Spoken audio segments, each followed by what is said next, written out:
A Thin Ghost and Others, by Montague Rhodes James. Story 1. The Residence at Whitminster.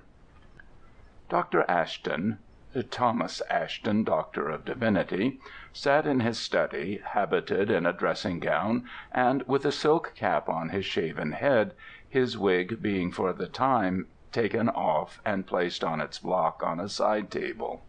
He was a man of some 55 years, strongly made, of a sanguine complexion, an angry eye, and a long upper lip.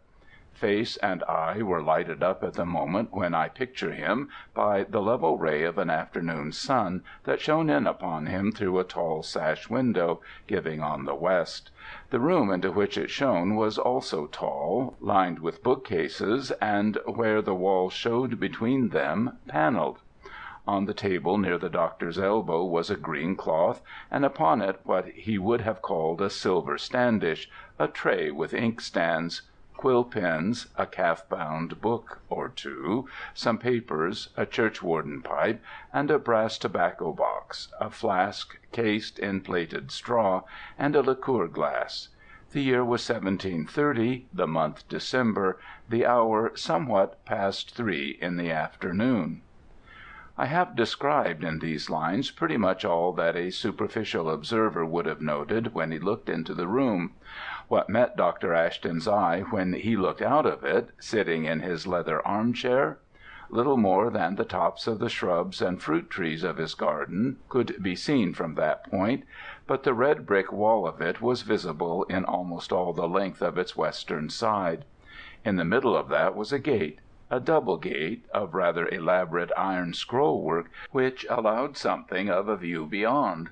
Through it he could see that the ground sloped away almost at once to a bottom, along which a stream must run, and rose steeply from it on the other side, up to a field that was park-like in character, and thickly studded with oaks, now, of course, leafless.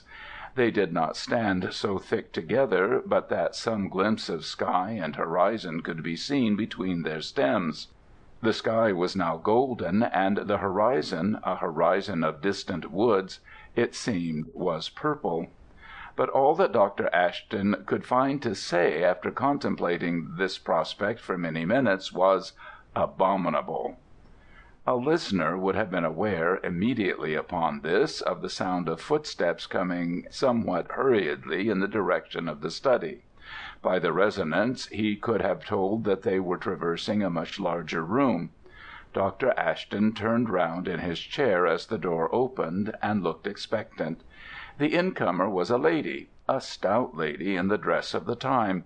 Though I have made some attempt at indicating the doctor's costume, I will not enterprise that of his wife, for it was Mrs. Ashton who now entered. She had an anxious, even a sorely distracted look, and it was in a very disturbed voice that she almost whispered to Dr. Ashton, putting her head close to his, "He's in a very sad way, love, worse, I'm afraid." "Tut, tut, is he really?" And he leaned back and looked in her face. She nodded. 2 solemn bells, high up and not far away, rang out the half-hour at this moment. Mrs. Ashton started. "Oh, do you think you can give order that the minster clock be stopped chiming to-night? 'Tis just over his chamber, and it will keep him from sleeping, and to sleep is the only chance for him, that's certain." "Why, to be sure, if there were need, real need, it could be done, but not upon any light occasion. This Frank, now, do you assure me that his recovery stands upon it?" said Dr. Ashton. His voice was loud and rather hard. "I do verily believe it," said his wife. "Then, if it must be, bid Molly run across to Simpkins, and say on my authority that he is to stop the clock chimes at sunset. And, yes, she is after that to say to my Lord Saul that I wish to see him presently in this room." Mrs. Ashton hurried off. Before any other visitor enters, it will be well to explain the situation.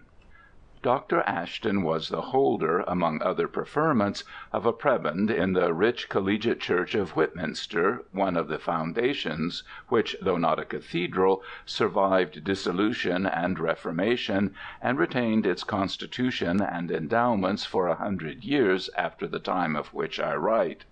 The great church, the residences of the dean and the two prebendaries, the choir and its appurtenances, were all intact and in working order. A dean who flourished soon after 1500 had been a great builder, and had erected a spacious quadrangle of red brick adjoining the church for the residence of the officials. Some of these persons were no longer required.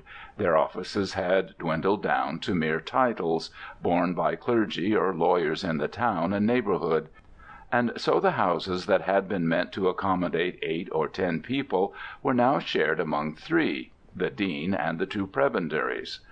Dr. Ashton's included what had been the common parlour and the dining hall of the whole body. It occupied a whole side of the court, and at one end had a private door into the minster. The other end, as we have seen, looked out over the country. So much for the house. As for the inmates, Dr. Ashton was a wealthy man and childless, and he had adopted, or rather undertaken to bring up, the orphan son of his wife's sister. Frank Siddle was the lad's name. He had been a good many months in the house. Then one day came a letter from an Irish peer, the Earl of Kildonan, who had known Dr. Ashton in college, putting it to the doctor whether he would consider taking into his family the Viscount Saul, the Earl's heir, and acting in some sort as his tutor. Lord Kildonan was shortly to take up a post in the Lisbon embassy, and the boy was unfit to make the voyage. "Not that he is sickly," the Earl wrote, "though you'll find him whimsical, or of late I've thought him so, and to confirm this, 'twas only to-day his old nurse came expressly to tell me he was possessed. But let that pass. I'll warrant you can find a spell to make it straight. Your arm was stout enough in old days, and I give you plenary authority to use it as you see fit. The truth is, he has here no boys of his age or quality to consort with, and is given to moping about in our raths and graveyards, and he brings home romances that fright my servants out of their wits. So there are you and your lady forewarned." It was perhaps with half an eye open to the possibility of an Irish bishopric, at which another sentence in the Earl's letter seemed to hint, that Dr. Ashton accepted the charge of my Lord Viscount Saul, and of the 200 guineas a year that were to come with him. So he came one night in September. When he got out of the chaise that brought him, he went first and spoke to the postboy, and gave him some money, and patted the neck of his horse. Whether he made some movement that scared it or not, there was very nearly a nasty accident, for the beast started violently, and the postillion, being unready, was thrown and lost his fee, as he found afterwards, and the chaise lost some paint on the gate-posts, and the wheel went over the man's foot who was taking out the baggage. When Lord Saul came up the steps into the light of the lamp in the porch to be greeted by Dr. Ashton, he was seen to be a thin youth of, say, 16 years old, with straight black hair and the pale colouring that is common to such a figure. He took the accident and commotion calmly enough, and expressed a proper anxiety for the people who had been, or might have been, hurt. His voice was smooth and pleasant, and without any trace, curiously, of an Irish brogue. Frank Siddle was a younger boy, perhaps of 11 or 12, but Lord Saul did not for that reject his company. Frank was able to teach him various games he had not known in Ireland, and he was apt at learning them. Apt, too, at his books, though he had had little or no regular teaching at home. It was not long before he was making a shift to puzzle out the inscriptions on the tombs in the minster, and he would often put a question to the doctor about the old books in the library that required some thought to answer. It is to be supposed that he made himself very agreeable to the servants, for within 10 days of his coming they were almost falling over each other in their efforts to oblige him.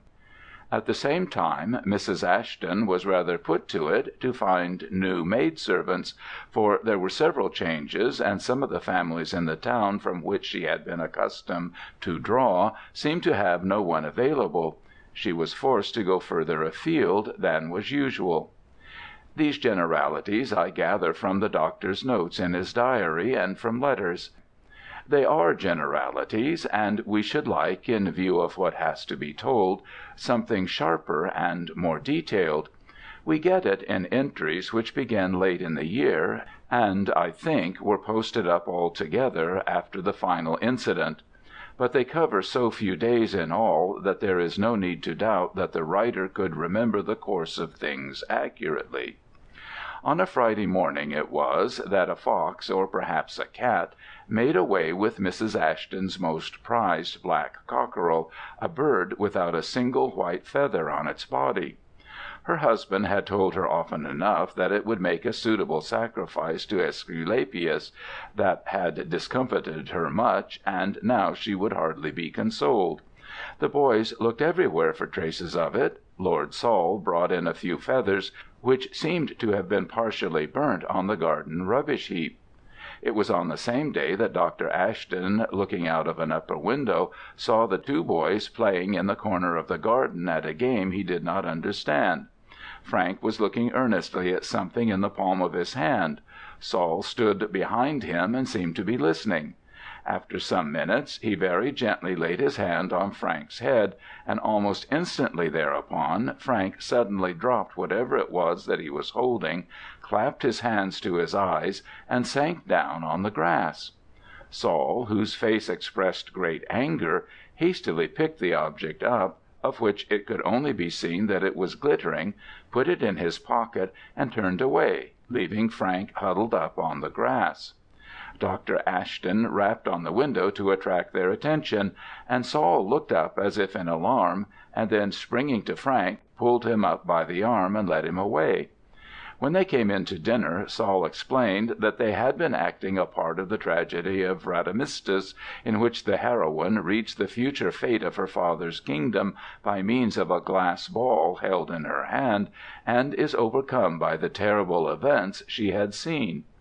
During this explanation Frank said nothing, only looked rather bewilderedly at Saul.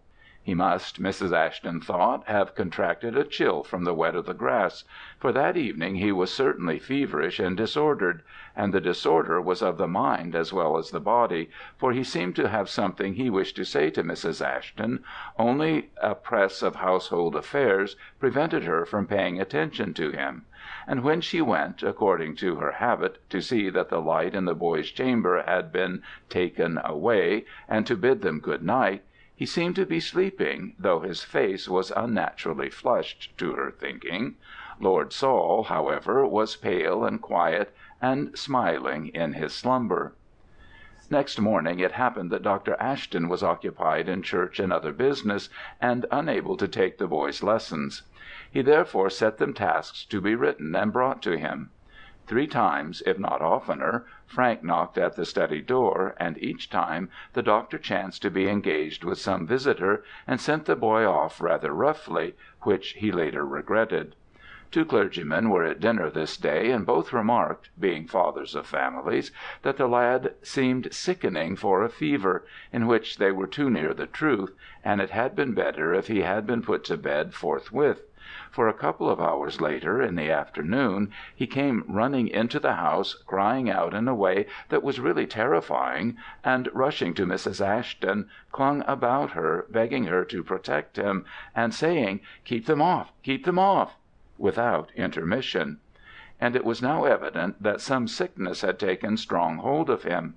He was therefore got to bed in another chamber from that in which he commonly lay, and the physician brought to him, who pronounced the disorder to be grave and affecting the lad's brain, and prognosticated a fatal end to it if strict quiet were not observed, and those sedative remedies used which he should prescribe.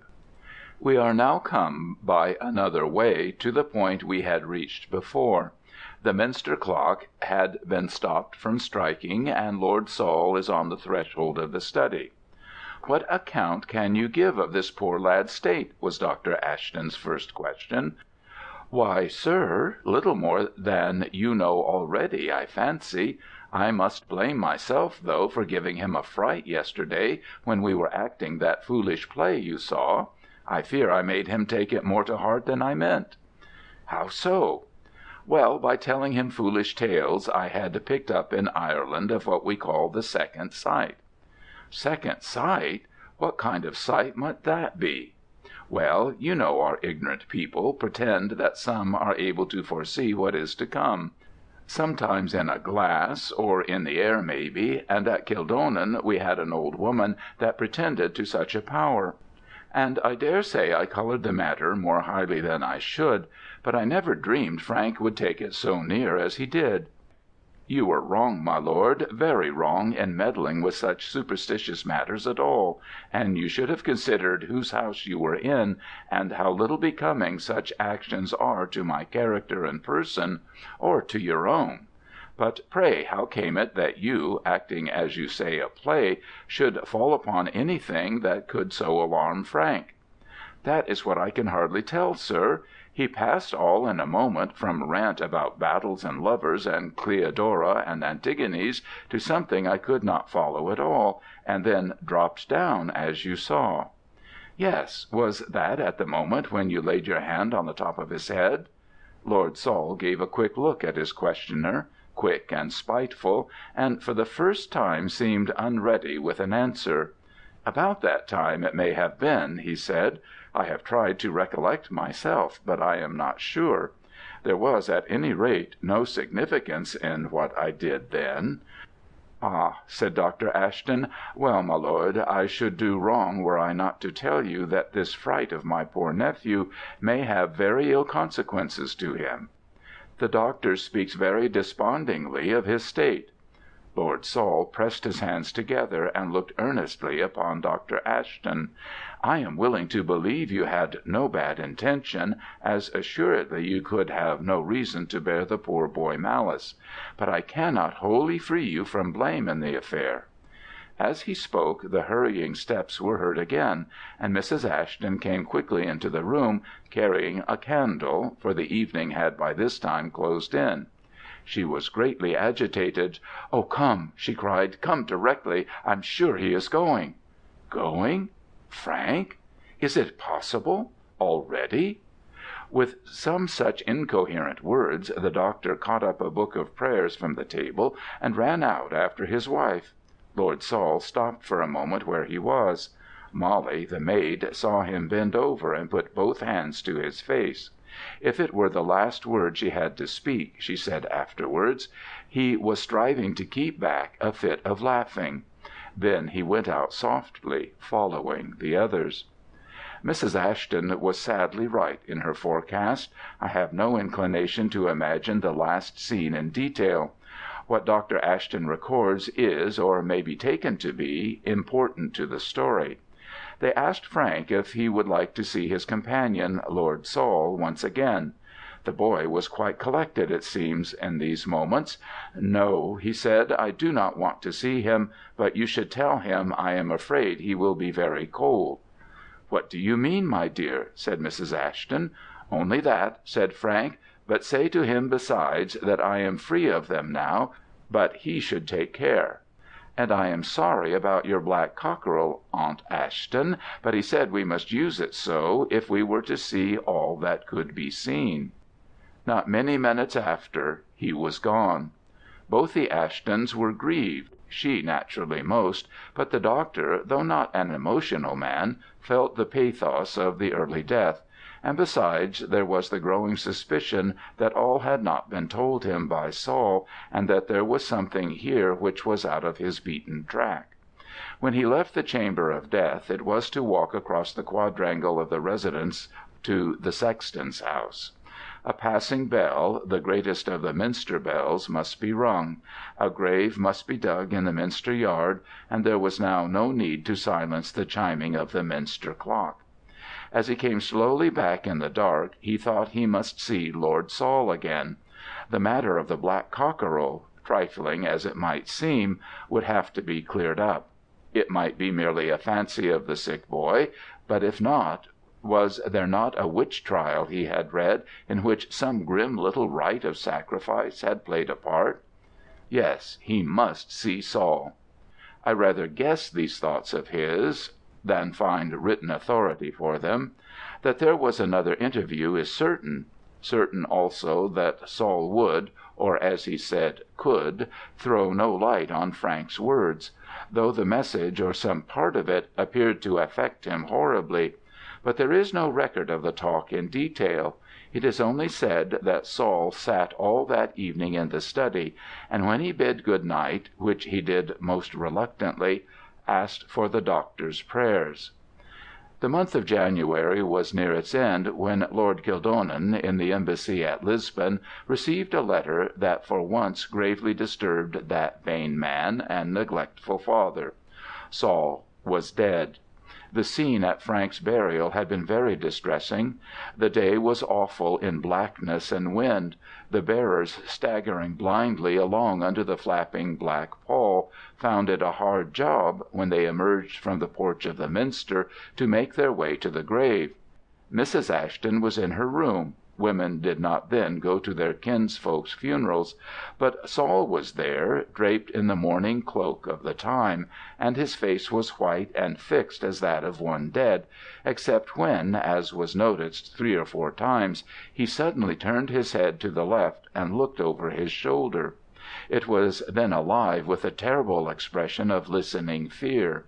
No one saw him go away, and no one could find him that evening. All night the gale buffeted the high windows of the church, and howled over the upland, and roared through the woodland. It was useless to search in the open. No voice of shouting or cry of help could possibly be heard. All that Dr. Ashton could do was to warn the people about the college and the town constables, and to sit up on the alert for any news, and this he did.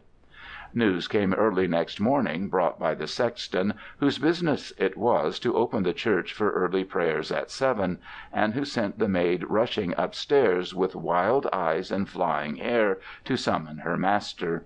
The 2 men dashed across to the south door of the minster, there to find Lord Saul clinging desperately to the great ring of the door, his head sunk between his shoulders, his stockings in rags, his shoes gone, his legs torn and bloody. This was what had to be told to Lord Kildonan, and this really ends the first part of the story. The tomb of Frank Siddle and of the Lord Viscount Saul, only child and heir to William, Earl of Kildonan, is one, a stone altar tomb in Whitminster churchyard. Dr. Ashton lived on for over 30 years in his prebendal house. I do not know how quietly, but without visible disturbance. His successor preferred a house he already owned in the town, and left that of the senior prebendary vacant. Between them these 2 men saw the 18th century out and the 19th in, for Mr. Hines, the successor of Ashton, became prebendary at 29, and died at 89, so that it was not until 1823 or 24 that anyone succeeded to the post who intended to make the house his home. The man who did was Dr. Henry Oldys, whose name may be known to some of my readers as that of the author of a row of volumes labeled Oldys's Works, which occupy a place that must be honored, since it is so rarely touched, upon the shelves of many a substantial library. Dr. Oldys, his niece, and his servants took some months to transfer furniture and books from his Dorsetshire parsonage to the quadrangle of Whitminster, and to get everything into place. But eventually the work was done, and the house, which, though untenanted, had always been kept sound and weather-tight, woke up, and, like Monte Cristo's mansion at Auteuil, lived, sang, and bloomed once more. On a certain morning in June it looked especially fair, as Dr. Oldys strolled in his garden before breakfast, and gazed over the red roof at the minster tower with its 4 gold vanes, backed by a very blue sky and very white little clouds. "Mary," he said, as he seated himself at the breakfast table and laid down something hard and shiny on the cloth, "here's a find which the boy made just now. You'll be sharper than I if you can guess what it's meant for." It was a round and perfectly smooth tablet, as much as an inch thick, of what seemed clear glass. "It is rather attractive, at all events," said Mary. She was a fair woman, with light hair and large eyes, rather a devotee of literature. "Yes," said her uncle, "I thought you'd be pleased with it. I presume it came from the house. It turned up in the rubbish heap in the corner." "I'm not sure that I do like it, after all," said Mary, some minutes later. "Why in the world not, my dear?" "I don't know, I'm sure. Perhaps it's only fancy." "Yes, only fancy and romance, of course. What's that book now? The name of that book, I mean, that you had your head in all yesterday?" "The Talisman, uncle. Oh, if this should turn out to be a talisman, how enchanting it would be!" "Yes, the Talisman. Ah, well, you're welcome to it, whatever it is. I must be off about my business. Is all well in the house? Does it suit you? Any complaint from the servants' hall?" "No, indeed. Nothing could be more charming. The only soupçon of a complaint, besides the lock of the linen closet, which I told you of, is that Mrs. Maple says she cannot get rid of the sawflies out of that room you passed through at the other end of the hall. By the way, are you sure you like your bedroom? It is a long way off from any one else, you know." "Like it? To be sure I do. The further off from you, my dear, the better. There, don't think it necessary to beat me. Accept my apologies. But what are sawflies? Will they eat my coats? If not, they may have the room to themselves for what I care. We are not likely to be using it." "No, of course not. Well, what she calls sawflies are those reddish things like a daddy long legs, but smaller, and there are a great many of them perching about that room, certainly. I don't like them, but I don't fancy they are mischievous." "There seems to be several things you don't like this fine morning," said her uncle, as he closed the door. Miss Oldys remained in her chair, looking at the tablet, which she was holding in the palm of her hand. The smile that had been on her face faded slowly from it, and gave place to an expression of curiosity and almost strained attention. Her reverie was broken by the entrance of Mrs. Maple, and her invariable opening, "Oh, miss, could I speak to you a minute?" A letter from Miss Oldys to a friend in Lichfield, begun a day or two before, is the next source for this story. It is not devoid of traces of the influence of that leader of female thought in her day, Miss Anna Seward, known to some as the Swan of Lichfield. "My sweetest Emily will be rejoiced to hear that we are at length, my beloved uncle and myself, settled in the house that now calls us master, nay, master and mistress, as in past ages it has called so many others. Here we taste a mingling of modern elegance and hoary antiquity, such as has never ere now graced life for either of us. The town, small as it is, affords us some reflection, pale indeed, but veritable, of the sweets of polite intercourse. The adjacent country numbers amid the occupants of its scattered mansions some whose polish is annually refreshed by contact with metropolitan splendor, and others whose robust and homely geniality is at times, and by way of contrast, not less cheering and acceptable.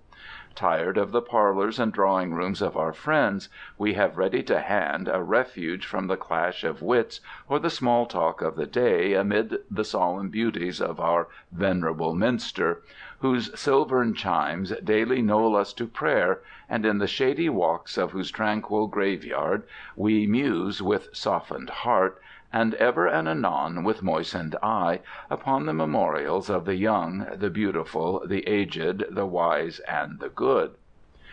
Here there is an abrupt break both in the writing and the style.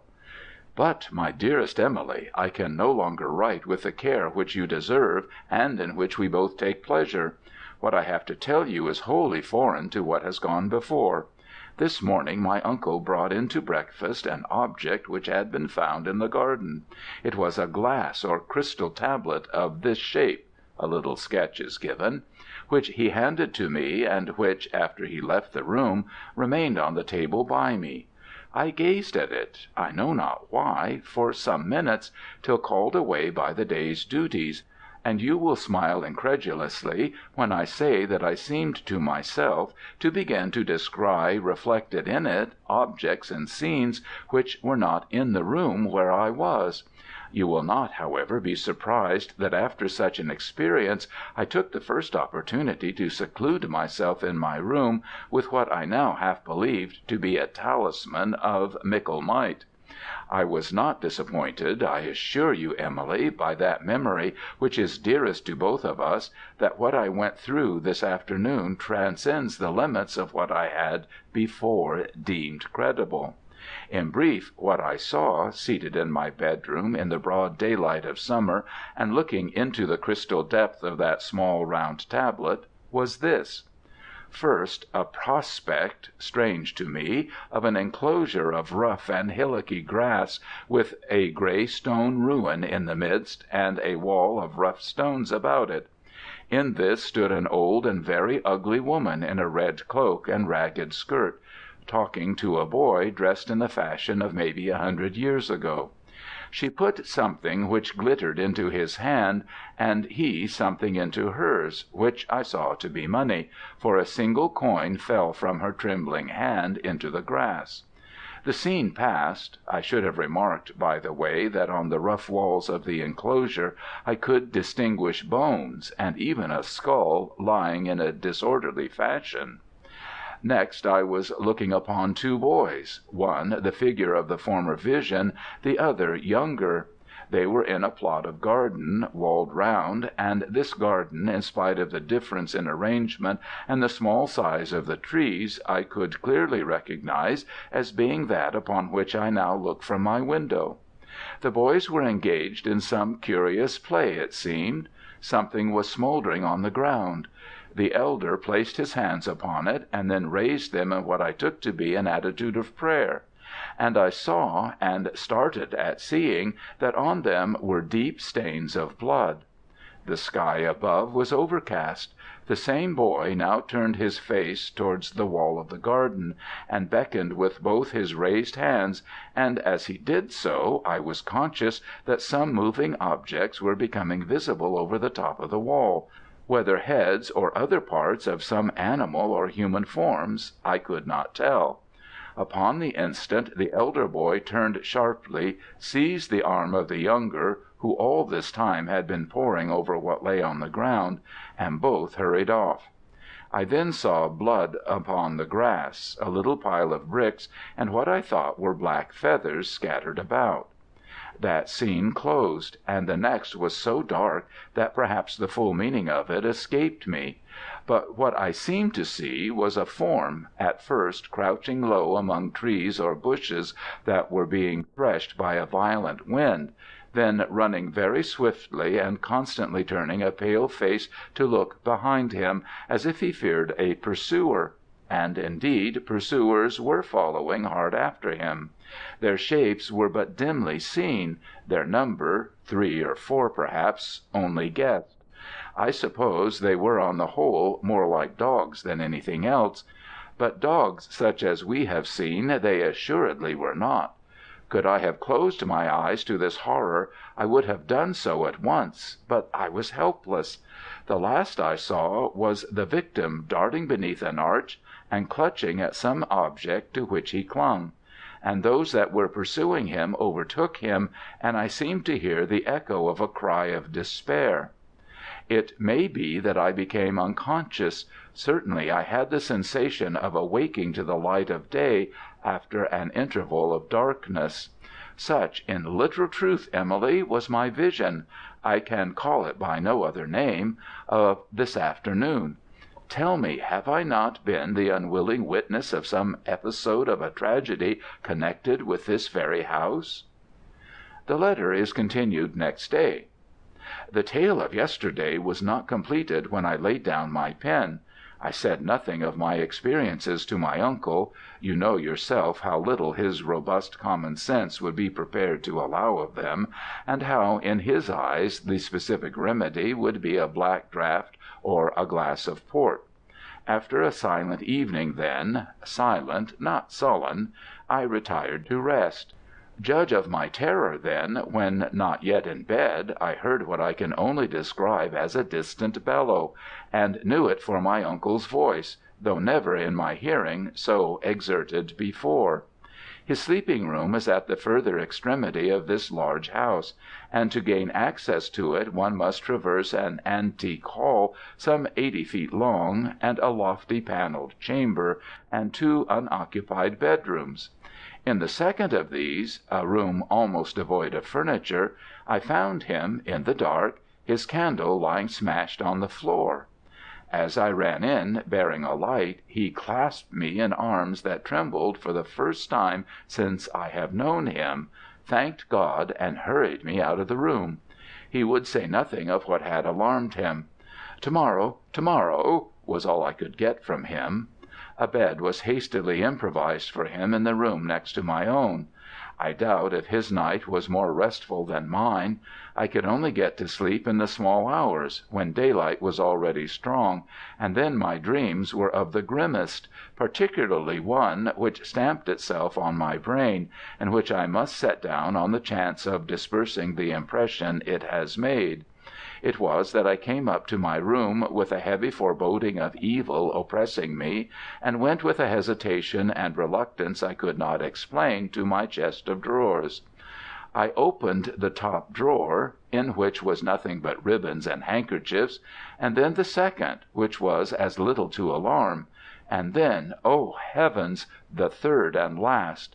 And there was a mass of linen neatly folded, upon which, as I looked with curiosity that began to be tinged with horror, I perceived a movement in it, and a pink hand was thrust out of the folds and began to grope feebly in the air. I could bear it no more, and rushed from the room, clapping the door after me, and strove with all my force to lock it. But the key would not turn in the wards, and from within the room came a sound of rustling and bumping, drawing nearer and nearer to the door. Why I did not flee down the stairs I know not, but I continued grasping the handle, and mercifully, as the door was plucked from my hand with an irresistible force, I awoke. You may not think this very alarming, but I assure you it was so to me. At breakfast to-day my uncle was very uncommunicative, and I think ashamed of the fright he had given us, but afterwards he inquired of me whether Mr. Spearman was still in town, adding that he thought that was a young man who had some sense left in his head. I think you know, my dear Emily, that I am not inclined to disagree with him there, and also that I was not unlikely to be able to answer his question. To Mr. Spearman he accordingly went, and I have not seen him since. I must send this strange budget of news to you now, or it may have to wait over more than one post. The reader will not be far out if he guesses that Miss Mary and Mr. Spearman made a match of it not very long after this month of June. Mr. Spearman was a young spark who had a good property in the neighbourhood of Whitminster, and not unfrequently about this time spent a few days at the King's Head, ostensibly on business. But he must have had some leisure, for his diary is copious, especially for the days of which I am telling the story. It is probable to me that he wrote this episode as fully as he could at the bidding of Miss Mary. Uncle Oldys, how I hope I may have the right to call him so before long, called this morning. After throwing out a good many short remarks on indifferent topics, he said, "I wish, Spearman, you'd listen to an odd story, and keep a close tongue about it, just for a bit, till I get more light on it." "To be sure," said I, "you may count on me." "I don't know what to make of it," he said. "You know my bedroom. It is well away from every one else's, and I pass through the great hall and 2 or 3 other rooms to get to it." "Is it at the end next the minster, then?" I asked. "Yes, it is." Well, now yesterday morning my Mary told me that the room next before it was infested with some sort of fly that the housekeeper couldn't get rid of. That may be the explanation, or it may not. What do you think?" "Why," said I, "you've not yet told me what has to be explained." "True enough, I don't believe I have. But by the by, what are these sawflies? What's the size of them?" I began to wonder if he was touched in the head. "What I call a sawfly," I said very patiently, "is a red animal like a daddy long legs, but not so big, perhaps an inch long, perhaps less. It is very hard in the body, and to me," I was going to say particularly offensive, but he broke in. "Come, come, an inch or less, that won't do." "I can only tell you," I said, "what I know. Would it not be better if you told me from first to last what it is that has puzzled you, and then I may be able to give you some kind of an opinion?"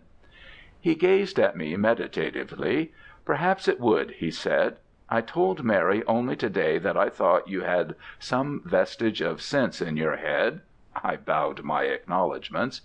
"The thing is, I've had an odd kind of shyness about talking of it. Nothing of the sort has happened to me before. Well, about 11 o'clock last night, or after, I took my candle and set out for my room. I had a book in my other hand. I always read something for a few minutes before I drop off to sleep. A dangerous habit, I don't recommend it, but I know how to manage my light and my bed curtains.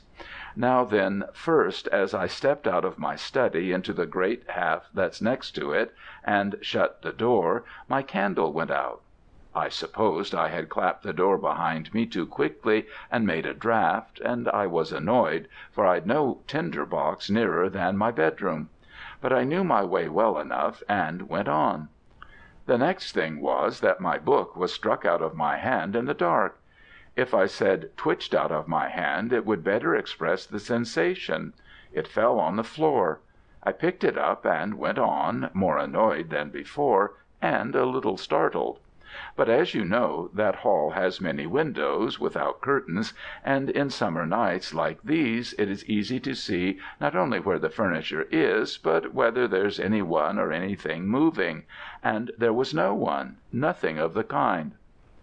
So on I went, through the hall, and through the audit chamber next to it, which also has big windows, and then into the bedrooms which lead to my own, where the curtains were drawn, and I had to go slower because of steps here and there. It was in the second of those rooms that I nearly got my quietus. The moment I opened the door of it I felt there was something wrong. I thought twice, I confess, whether I shouldn't turn back and find another way there is to my room rather than go through that one. Then I was ashamed of myself and thought what people call better of it, though I don't know about better in this case. If I was to describe my experience exactly, I should say this. There was a dry, light rustling sound all over the room as I went in, and then, you remember it was perfectly dark, something seemed to rush at me, and there was, I don't know how to put it, a sensation of long, thin arms or legs or feelers all about my face and neck and body. Very little strength in them, there seemed to be, but, Spearman, I don't think I was ever more horrified or disgusted in all my life that I remember, and it does take something to put me out. I roared out as loud as I could, and flung away my candle at random, and knowing I was near the window, I tore at the curtain, and somehow let in enough light to be able to see something waving, which I knew was an insect's leg by the shape of it. But, Lord, what a size! Why, the beast must have been as tall as I am, and now you tell me sawflies are an inch long or less. What do you make of it, Spearman?" "For goodness' sake, finish your story first," I said. "I never heard anything like it." "Oh," he said, "there's no more to tell. Mary ran in with a light, and there was nothing there. I didn't tell her what was the matter. I changed my room for last night, and I expect for good." "Have you searched this odd room of yours?" I said. "What do you keep in it?" "We don't use it," he answered. "There's an old press there, and some little other furniture." "And in the press?" said I. "I don't know. I never saw it open, but I do know that it's locked."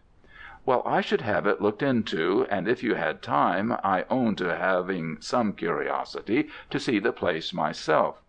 "I didn't exactly like to ask you, but that's rather what I hoped you'd say. Name your time and I'll take you there." "No time like the present," I said at once, for I saw he would never settle down to anything while this affair was in suspense. He got up with great alacrity and looked at me, I am tempted to think, with marked approval. "Come along," was all he said, however, and was pretty silent all the way to his house. My Mary, as he calls her in public and I in private, was summoned, and we proceeded to the room. The doctor had gone so far as to tell her that he had had something of a fright there last night, of what nature he had not yet divulged. But now he pointed out and described very briefly the incidents of his progress. When we were near the important spot, he pulled up and allowed me to pass on. "There's the room," he said. "Go in, Spearman, and tell us what you find." Whatever I might have felt at midnight, noonday I was sure would keep back anything sinister, and I flung the door open with an air and stepped in. It was a well-lighted room, with its large window on the right, though not, I thought, a very airy one. The principal piece of furniture was the gaunt old press of dark wood. There was, too, a four-post bedstead, a mere skeleton which could hide nothing, and there was a chest of drawers. On the window-sill and the floor near it were the dead bodies of many hundred sawflies, and one torpid one which I had some satisfaction in killing. I tried the door of the press, but could not open it. The drawers, too, were locked. Somewhere I was conscious there was a faint rustling sound, but I could not locate it, and when I made my report to those outside, I said nothing of it. But I said, clearly the next thing was to see what was in those locked receptacles. Uncle Oldys turned to Mary.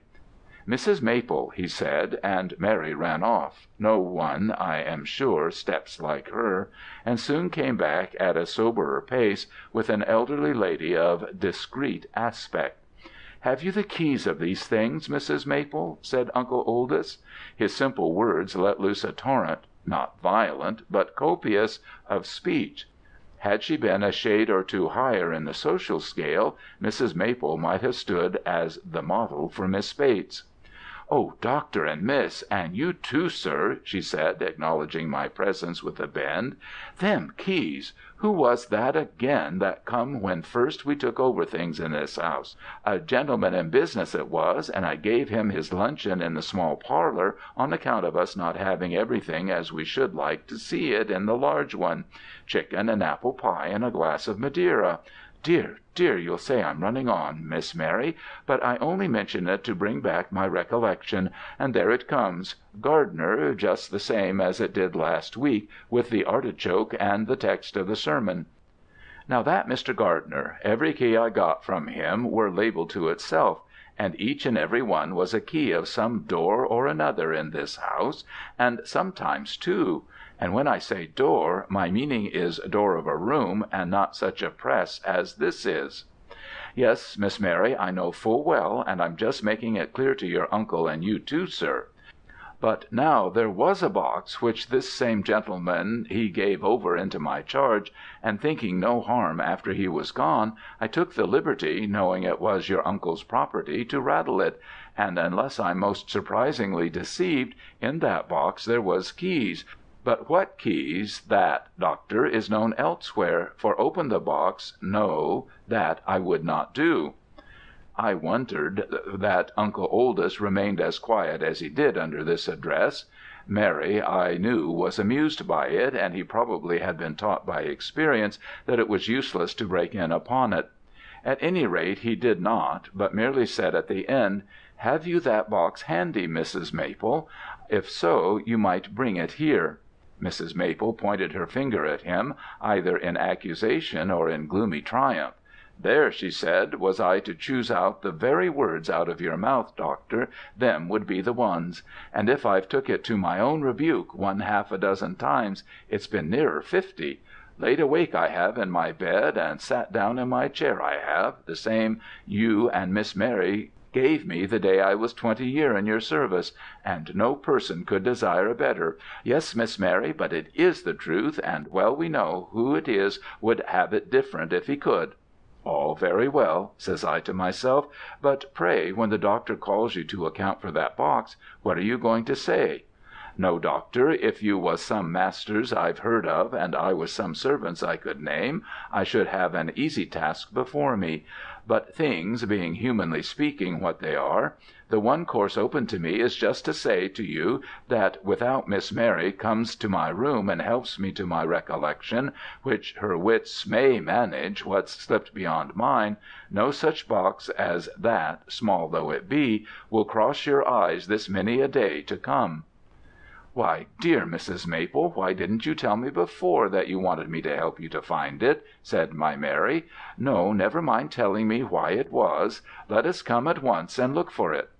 They hastened off together. I could hear Mrs. Maple beginning an explanation which, I doubt not, lasted into the furthest recesses of the housekeeper's department. Uncle Oldys and I were left alone. "A valuable servant," he said, nodding towards the door. "Nothing goes wrong under her. The speeches are seldom over 3 minutes." "How will Miss Oldys manage to make her remember about the box?" I asked. "Mary? Oh, she'll make her sit down and ask her about her aunt's last illness, or who gave her the china dog on the mantelpiece, something quite off the point. Then, as Miss Maple says, one thing brings up another, and the right one will come round sooner than you could suppose. There, I believe I hear them coming back already." It was indeed so, and Mrs. Maple was hurrying on ahead of Mary with the box in her outstretched hand and a beaming face. "What was it?" she cried as she drew near. "What was it, as I said, before ever I come out of Dorsetshire to this place? Not that I'm a Dorset woman myself, nor had need to be. Safe bind, safe find, and there it was in the place where I put it. What? 2 months back, I dare say." She handed it to Uncle Oldys, and he and I examined it with some interest, so that I ceased to pay attention to Mrs. Ann Maple for the moment, though I know that she went on to expound exactly where the box had been, and in what way Mary had helped to refresh her memory on the subject. It was an oldish box, tied with pink tape and sealed, and on the lid was pasted a label inscribed in old ink: "The Senior Prebendary's House, Whitminster." On being opened it was found to contain 2 keys of moderate size, and a paper on which, in the same hand as the label, was "Keys of the press and box of drawers standing in the disused chamber." Also this: "The effects in this press and box are held by me, and to be held by my successors in the residence, in trust for the noble family of Kildonan, if claim be made by any survivor of it. I, having made all the inquiry possible to myself, am of the opinion that the noble house is wholly extinct, the last Earl having been, as is notorious, cast away at sea, and his only child and heir deceased in my house. The papers as to which melancholy casualty were by me reposed in the same press in this year of our Lord 1753, 21 March. I am further of opinion that unless grave discomfort arise, such persons, not being of the family of Kildonan, as shall become possessed of these keys, will be well advised to leave matters as they are; which opinion I do not express without weighty and sufficient reason, and I am happy to have my judgment confirmed by the other members of this college and church, who are conversant with the events referred to in this paper. Thomas Ashton, S.T.P., Prebendary Senior, Will Blake, S.T.P., Decanus, Henry Goodman, S.T.B., Prebendary Junior." "Ah," said Uncle Oldys, "grave discomfort. So he thought there might be something. I suspect it was that young man," he went on, pointing with the key to the line about the only child and heir, Mary? "The Viscounty of Kildonan was Saul." "How do you know that, Uncle?" said Mary. "Oh, why not? It's all in Debrett, 2 little fat books. But I meant the tomb by the lime walk. He's there. What's the story, I wonder? Do you know it, Mrs. Maple? And by the way, look at your sawflies by the window there." Mrs. Maple, thus confronted with two subjects at once, was a little put to it to do justice to both. It was no doubt rash in Uncle Oldys to give her the opportunity. I could only guess that he had some slight hesitation about using the key he held in his hand. "Oh, them flies, how bad they was, Doctor and Miss, this 3 or 4 days. And you too, sir, you wouldn't guess, none of you. And how they come, too. First we took the room in hand, the shutters was up, and had been, I dare say, years upon years, and not a fly to be seen. Then we got the shutter bars down with a deal of trouble and left it so for the day, and next day I sent Susan in with the broom to sweep about, and not 2 minutes hadn't passed when out she come into the hall like a blind thing, and we had regular to beat them off her. Why, her cap and her hair, you couldn't see the colour of it, I do assure you, and all clustering round her eyes, too. Fortunate enough she's not a girl with fancies, else if it had been me, why, only the tickling of the nasty things would have drove me out of my wits. And now there they lay like so many dead things. Well, they was lively enough on the Monday, and now here it's Thursday, is it? Or no, Friday. Only to come near the door, and you'd hear them pattering up against it, and once you opened it, dash at you, they would, as if they'd eat you. I couldn't help thinking to myself, if you was bats, where would we be this night? Nor you can't crush them, not like the usual kind of a fly. Well, there's something to be thankful for, if we could but learn by it. And then this tomb, too," she said, hastening on to her second point, to elude any chance of interruption, "of them 2 poor young lads. I say poor, and yet when I recollect myself, I was at tea with Mrs. Simpkins, the sexton's wife, before you come, Doctor and Miss Mary, and that's a family has been in the place, what, I dare say 100 years in that very house, and could put their hand on any tomb or yet grave in all the yard, and give you name and age. And his account of that young man, Mr. Simpkins, I mean to say, well—" She compressed her lips and nodded several times. "Tell us, Mrs. Maple," said Mary. "Go on," said Uncle Oldys. "What about him?" said I. "Never was such a thing seen in this place, not since Queen Mary's time, and the Pope and all," said Mrs. Maple. "Why, do you know how he lived in this very house, him and them that was with him, and for all I can tell, in this identical room?" She shifted her feet uneasily on the floor. "Who was with him? Do you mean the people of the house?" said Uncle Oldys suspiciously. "Not to call people, Doctor, dear no," was the answer. "More what he brought with him from Ireland, I believe it was. No, the people in the house was the last to hear anything of his goings on. But in the town not a family but knew how he stopped out at night, and them that was with him, why, they were such as would strip the skin from the child in its grave, and a withered heart makes an ugly thin ghost, says Mr. Simpkins. But they turned on him at the last, he says, and there's the mark still to be seen on the minster door where they run him down.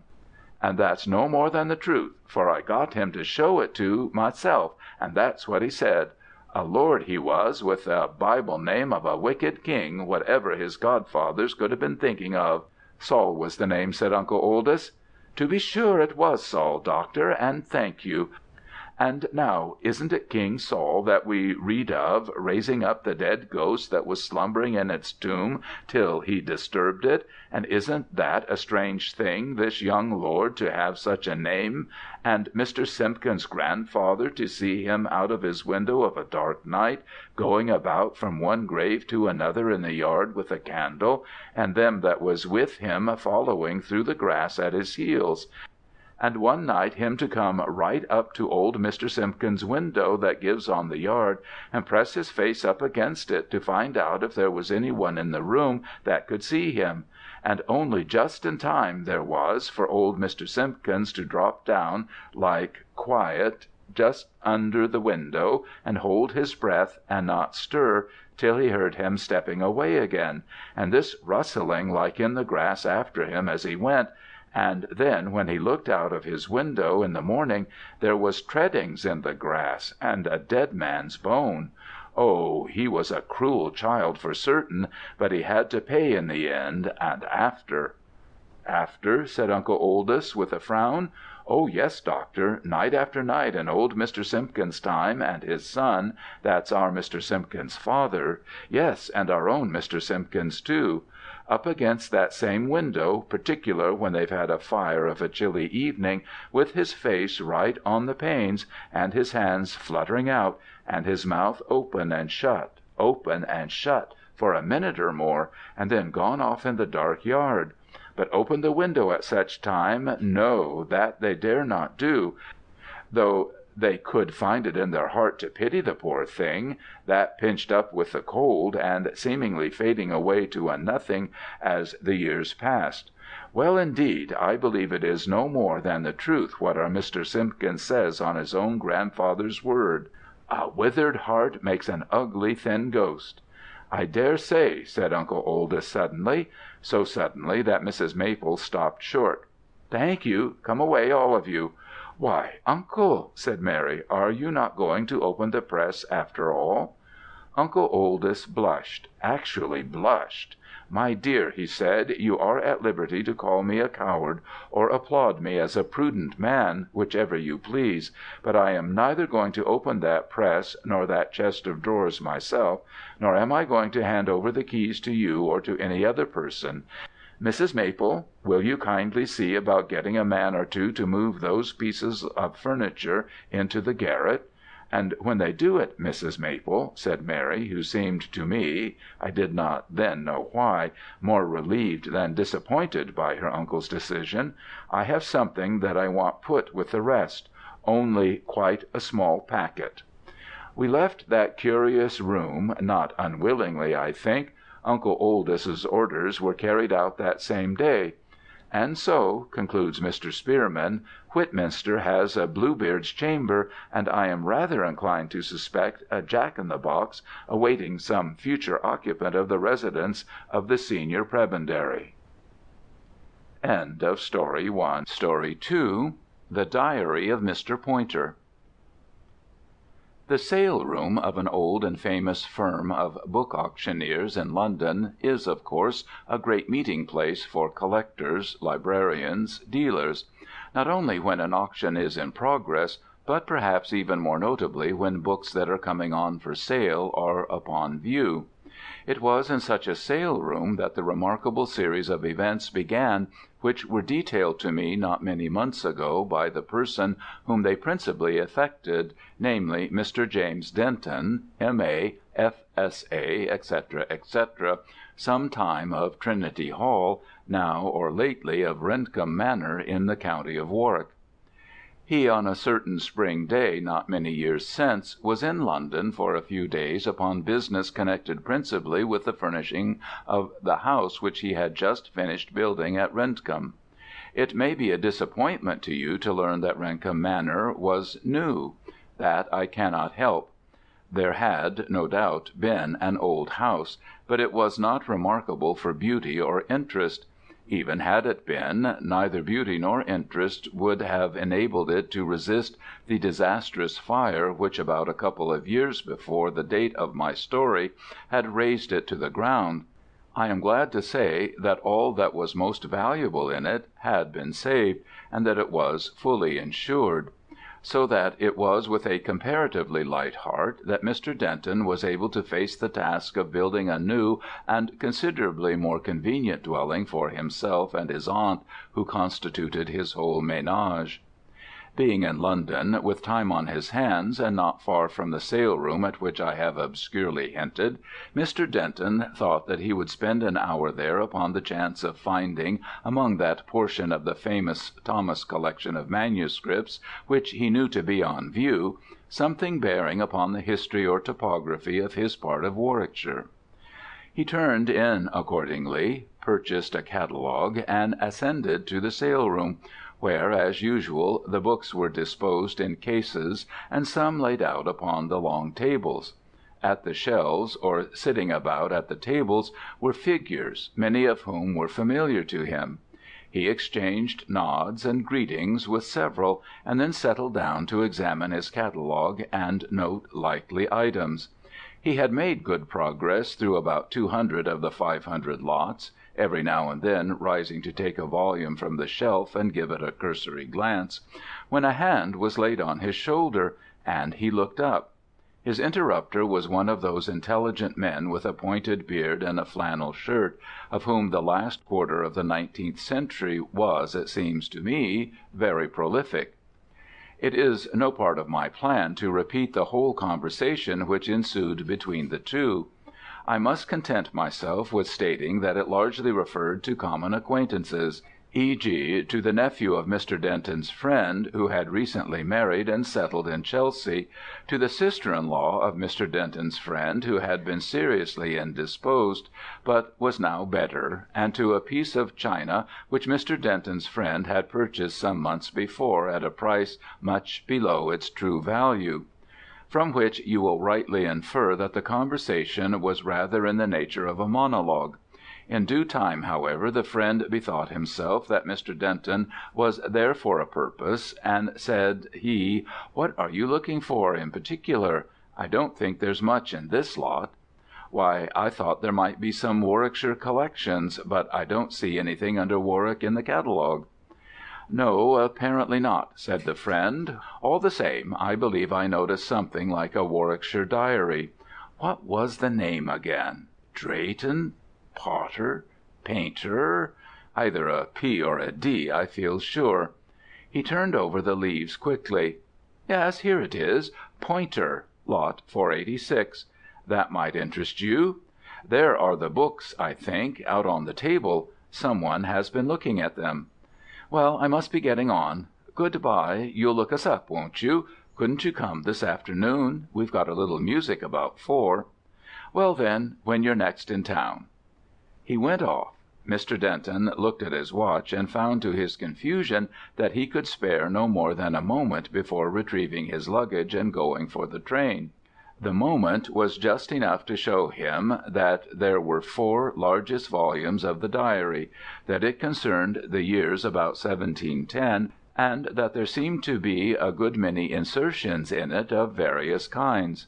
It seemed quite worth while to leave a commission of £25 for it, and this he was able to do, for his usual agent entered the room as he was on the point of leaving it.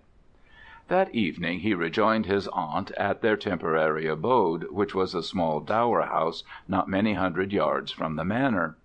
On the following morning the two resumed a discussion that had now lasted for some weeks as to the equipment of the new house. Mr. Denton laid before his relative a statement of the results of his visit to town, particulars of carpets, of chairs, of wardrobes, and of bedroom china.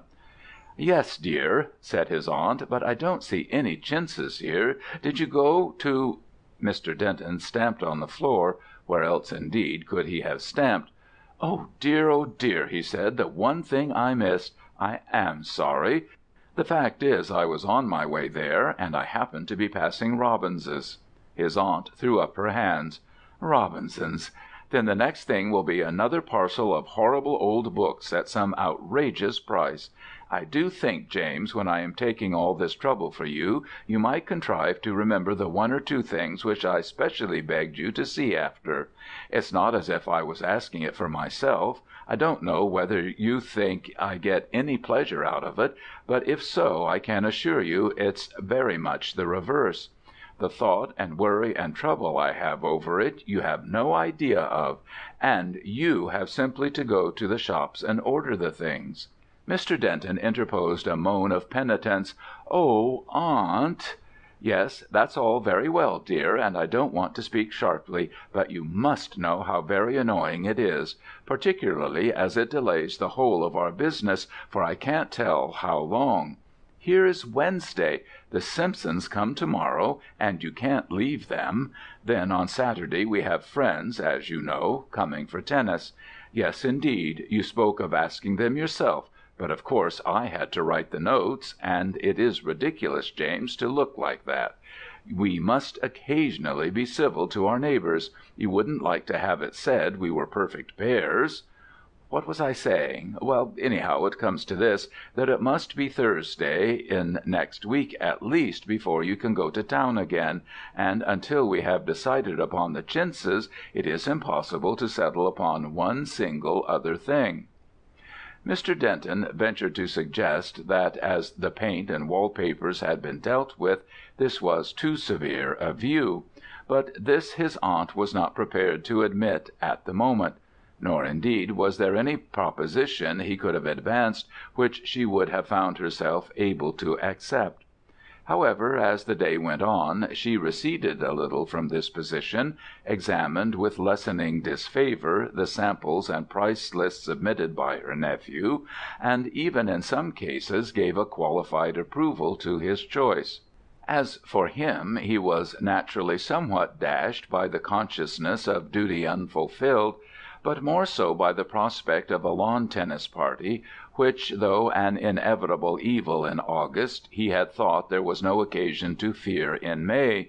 But he was to some extent cheered by the arrival on the Friday morning of an intimation that he had secured, at the price of £12 10s, the 4 volumes of Poynter's manuscript diary, and still more by the arrival on the next morning of the diary itself. The necessity of taking Mr. and Mrs. Simpson for a drive in the car on Saturday morning, and of attending to his neighbours and guests that afternoon, prevented him from doing more than open the parcel until the party had retired to bed on the Saturday night. It was then that he made certain of the fact, which he had before only suspected, that he had indeed acquired the diary of Mr. William Poynter, Squire of Acrington, about 4 miles from his own parish, that same Poynter who was for a time a member of the circle of Oxford antiquaries, the centre of which was Thomas Hearne, and with whom Hearne seems ultimately to have quarrelled, a not uncommon episode in the career of that excellent man.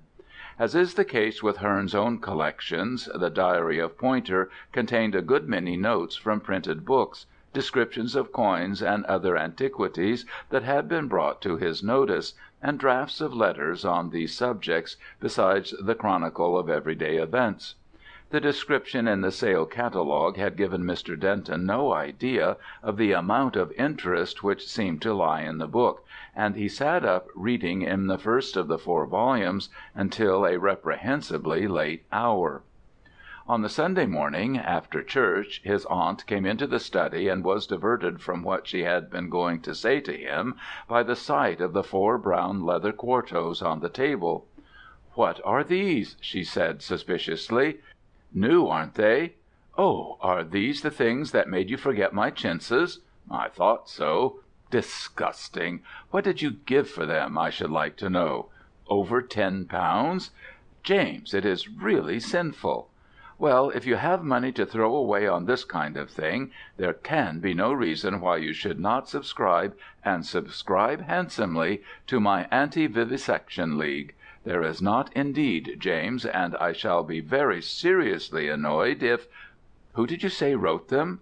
Old Mr. Poynter of Acrington? Well, of course, there is some interest in getting together old papers about this neighbourhood. But £10! She picked up one of the volumes, not that which her nephew had been reading, and opened it at random, dashing it to the floor the next instant, with a cry of disgust as an earwig fell from between the pages. Mr. Denton picked it up with a smothered expletive, and said, "Poor book! I think you're rather hard on Mr. Poynter." "Was I, dear? I beg his pardon, but you know I cannot abide those horrid creatures. Let me see if I've done any mischief." "No, I think all's well. But look here what you've opened him on. Dear me, yes, to be sure. How very interesting. Do unpin it, James, and let me look at it." It was a piece of patterned stuff about the size of the quarto page, to which it was fastened by an old-fashioned pin. James detached it and handed it to his aunt, carefully replacing the pin in the paper. Now, I do not know exactly what the fabric was, but it had a design printed upon it which completely fascinated Miss Denton. She went into raptures over it, held it against the wall, made James do the same, that she might retire to contemplate it from a distance.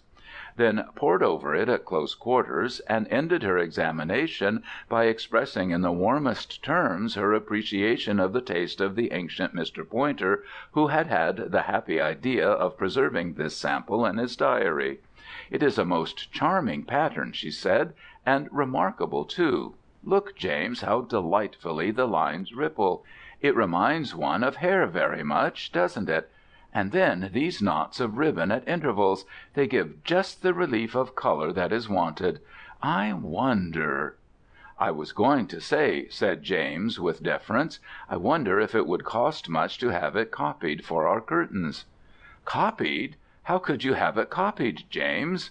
"Well, I don't know the details, but I suppose that is a printed pattern, and that you could have a block cut from it in wood or metal."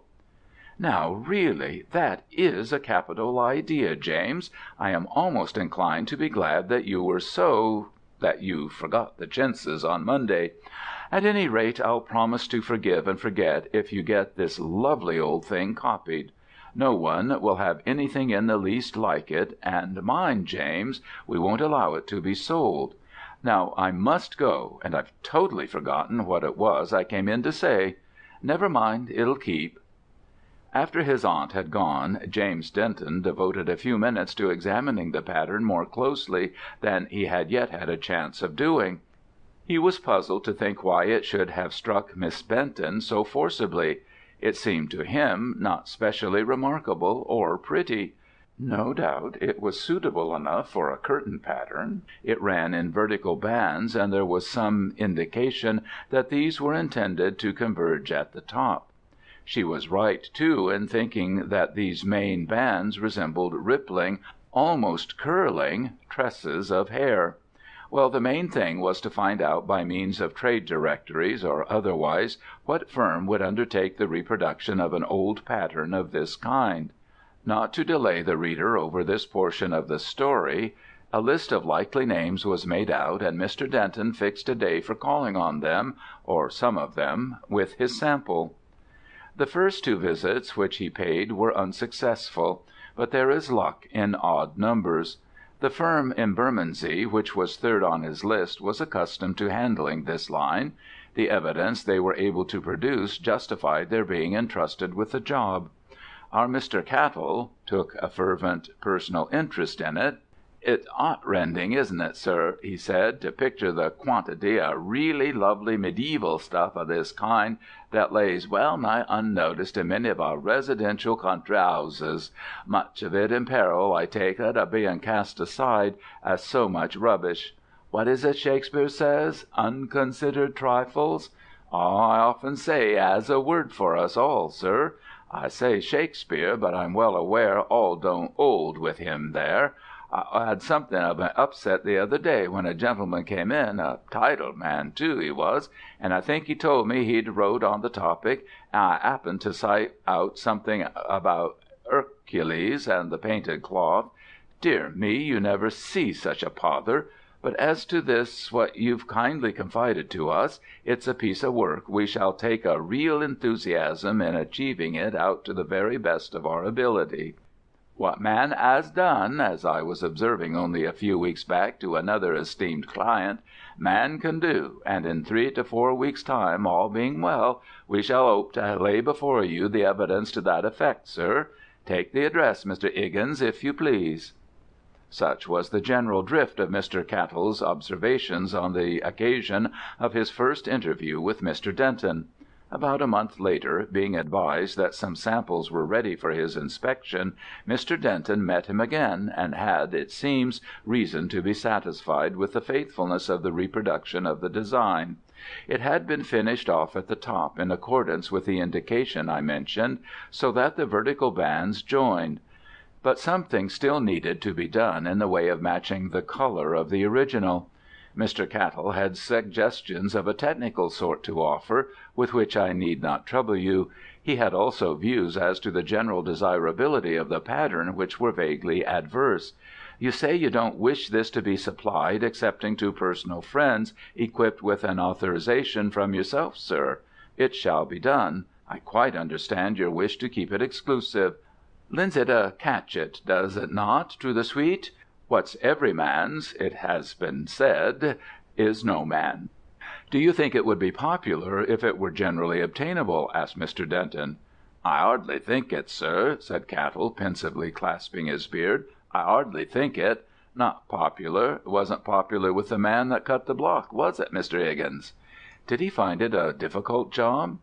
"He'd no call to do so, sir, but the fact is that the artistic temperament, and our men are artists, sir, every man of them, true artists as much as many that the world styles by that term, it's apt to take some strange, 'ardly accountable likes or dislikes, and here was an example. The twice or thrice that I went to inspect his progress, language I could understand, for that's 'abitual to him, but real distaste for what I should call a dainty enough thing I did not, nor am I now, able to fathom. It seemed," said Mr. Cattell, looking narrowly upon Mr. Denton, "as if the man scented something almost evil in the design." "Indeed? Did he tell you so? I can't say I see anything sinister in it myself." "Neither can I, sir. In fact, I said as much. 'Come, Gatwick,' I said, 'what's to do here? What's the reason for your prejudice?' For I can call it no more than that. But no explanation was forthcoming, and I was merely reduced, as I am now, to a shrug of the shoulders and a cui bono. However, here it is," and with that the technical side of the question came to the front again. The matching of the colors for the background, the hem, and the knots of ribbon was by far the longest part of the business, and necessitated many sendings to and fro of the original pattern and of new samples. During part of August and September, too, the Dentons were away from the Manor, so that it was not until October was well in that a sufficient quantity of the stuff had been manufactured to furnish curtains for the 3 or 4 bedrooms which were to be fitted up with it. On the feast of Simon and Jude, the aunt and nephew returned from a short visit to find all completed, and their satisfaction at the general effect was great. The new curtains in particular agreed to admiration with their surroundings.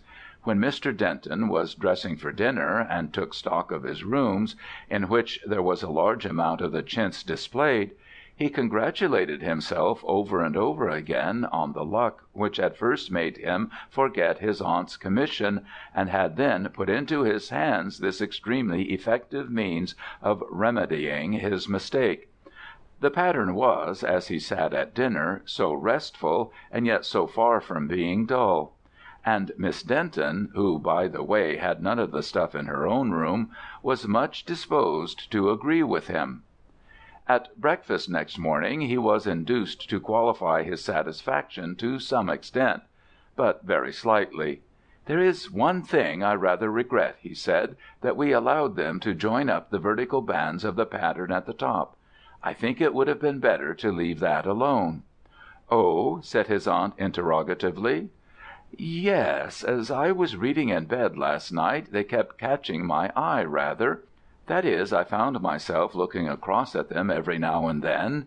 There was an effect as if some one kept peeping out between the curtains in one place or another, where there was no edge, and I think that was due to the joining up of the bands at the top. The only other thing that troubled me was the wind. Why, I thought it was a perfectly still night." "Perhaps it was only on my side of the house, but there was enough to sway my curtains and rustle them more than I wanted." That night a bachelor friend of James Denton's came to stay, and was lodged in a room on the same floor as his host, but at the end of a long passage, half-way down which was a red baize door, put there to cut off the draught and intercept noise. The party of 3 had separated. Miss Denton, a good first, the 2 men at about 11. James Denton, not yet inclined for bed, sat him down in an arm-chair and read for a time. Then he dozed, and then he woke, and bethought himself that his brown spaniel, which ordinarily slept in his room, had not come upstairs with him.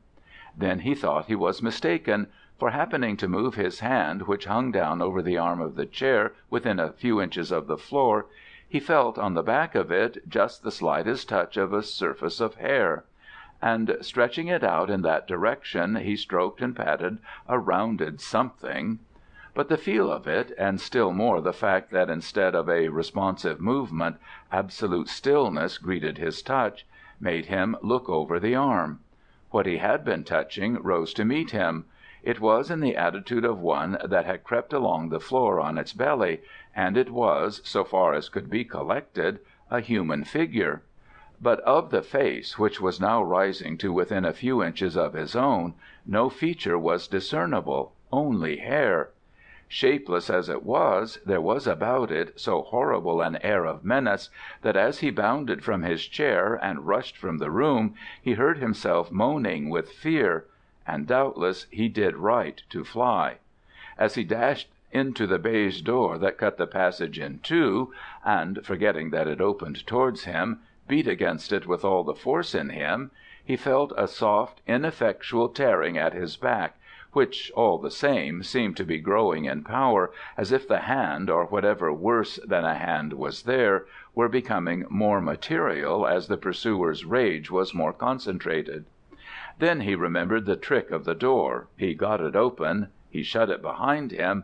He gained his friend's room, and that is all we need know. It seems curious that during all the time that had elapsed since the purchase of Poynter's diary, James Denton should not have sought an explanation of the presence of the pattern that had been pinned into it. Well, he had read the diary through without finding it mentioned, and had concluded that there was nothing to be said. But on leaving Rendcomb Manor, he did not know whether for good, as he naturally insisted upon doing on the day after experiencing the horror I have tried to put into words, he took the diary with him, and at his seaside lodgings he examined more narrowly the portion whence the pattern had been taken. What he remembered having suspected about it turned out to be correct.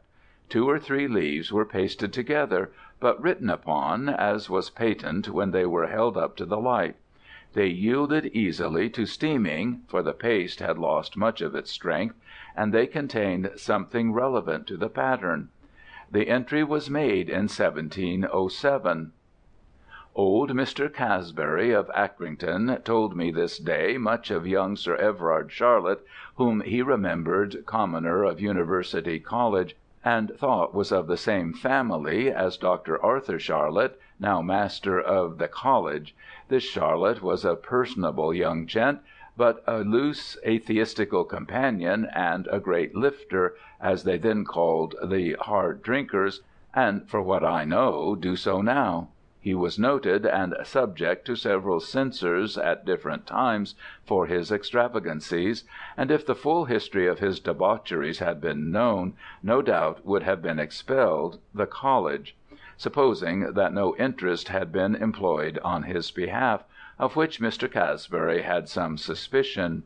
He was a very beautiful person, and constantly wore his own hair, which was very abundant, from which, and his loose way of living, the cant name for him was Absalom, and he was accustomed to say that indeed he believed he had shortened old David's days, meaning his father, Sir Job Charlett, an old worthy cavalier.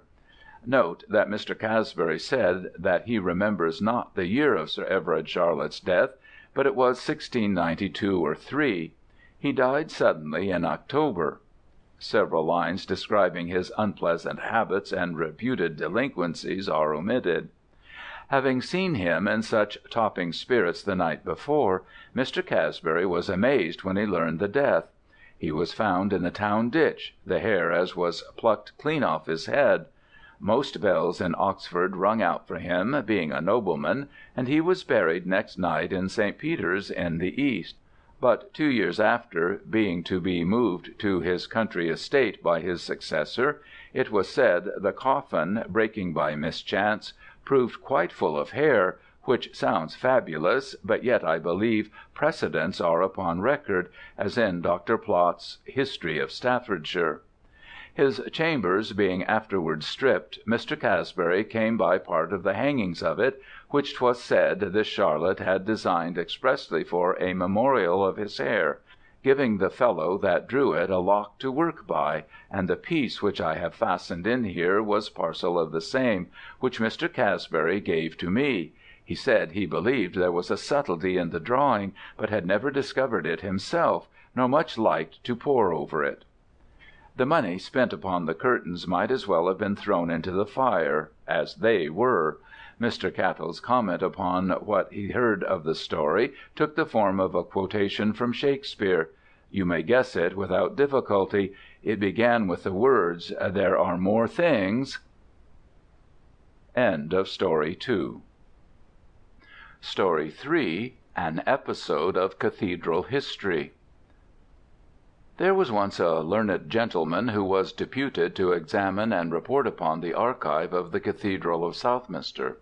The examination of these records demanded a very considerable expenditure of time, hence it became advisable for him to engage lodgings in the city, for though the cathedral body were profuse in their offers of hospitality, Mr. Lake felt that he would prefer to be master of his day. This was recognized as reasonable. The Dean eventually wrote, advising Mr. Lake, if he were not already suited, to communicate with Mr. Worby, the principal verger, who occupied a house convenient to the church, and was prepared to take in a quiet lodger for 3 or 4 weeks. Such an arrangement was precisely what Mr. Lake desired.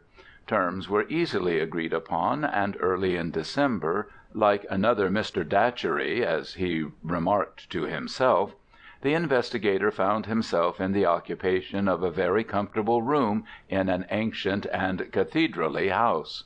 One so familiar with the customs of cathedral churches, and treated with such obvious consideration by the Dean and Chapter of this cathedral in particular, could not fail to command the respect of the head verger. Mr. Worby even acquiesced in certain modifications of statements he had been accustomed to offer for years to parties of visitors. Mr. Lake, on his part, found the verger a very cheery companion, and took advantage of any occasion that presented itself for enjoying his conversation when the day's work was over. One evening about 9 o'clock Mr. Worby knocked at his lodger's door. "I've occasion," he said, "to go across to the cathedral, Mr. Lake, and I think I made you a promise when I did so next I would give you the opportunity to see what it looks like at night time. It is quite fine and dry outside, if you care to come."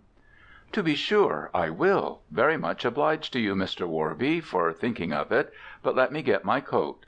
Here it is, sir, and I've another lantern here that you'll find advisable for the steps, as there's no moon."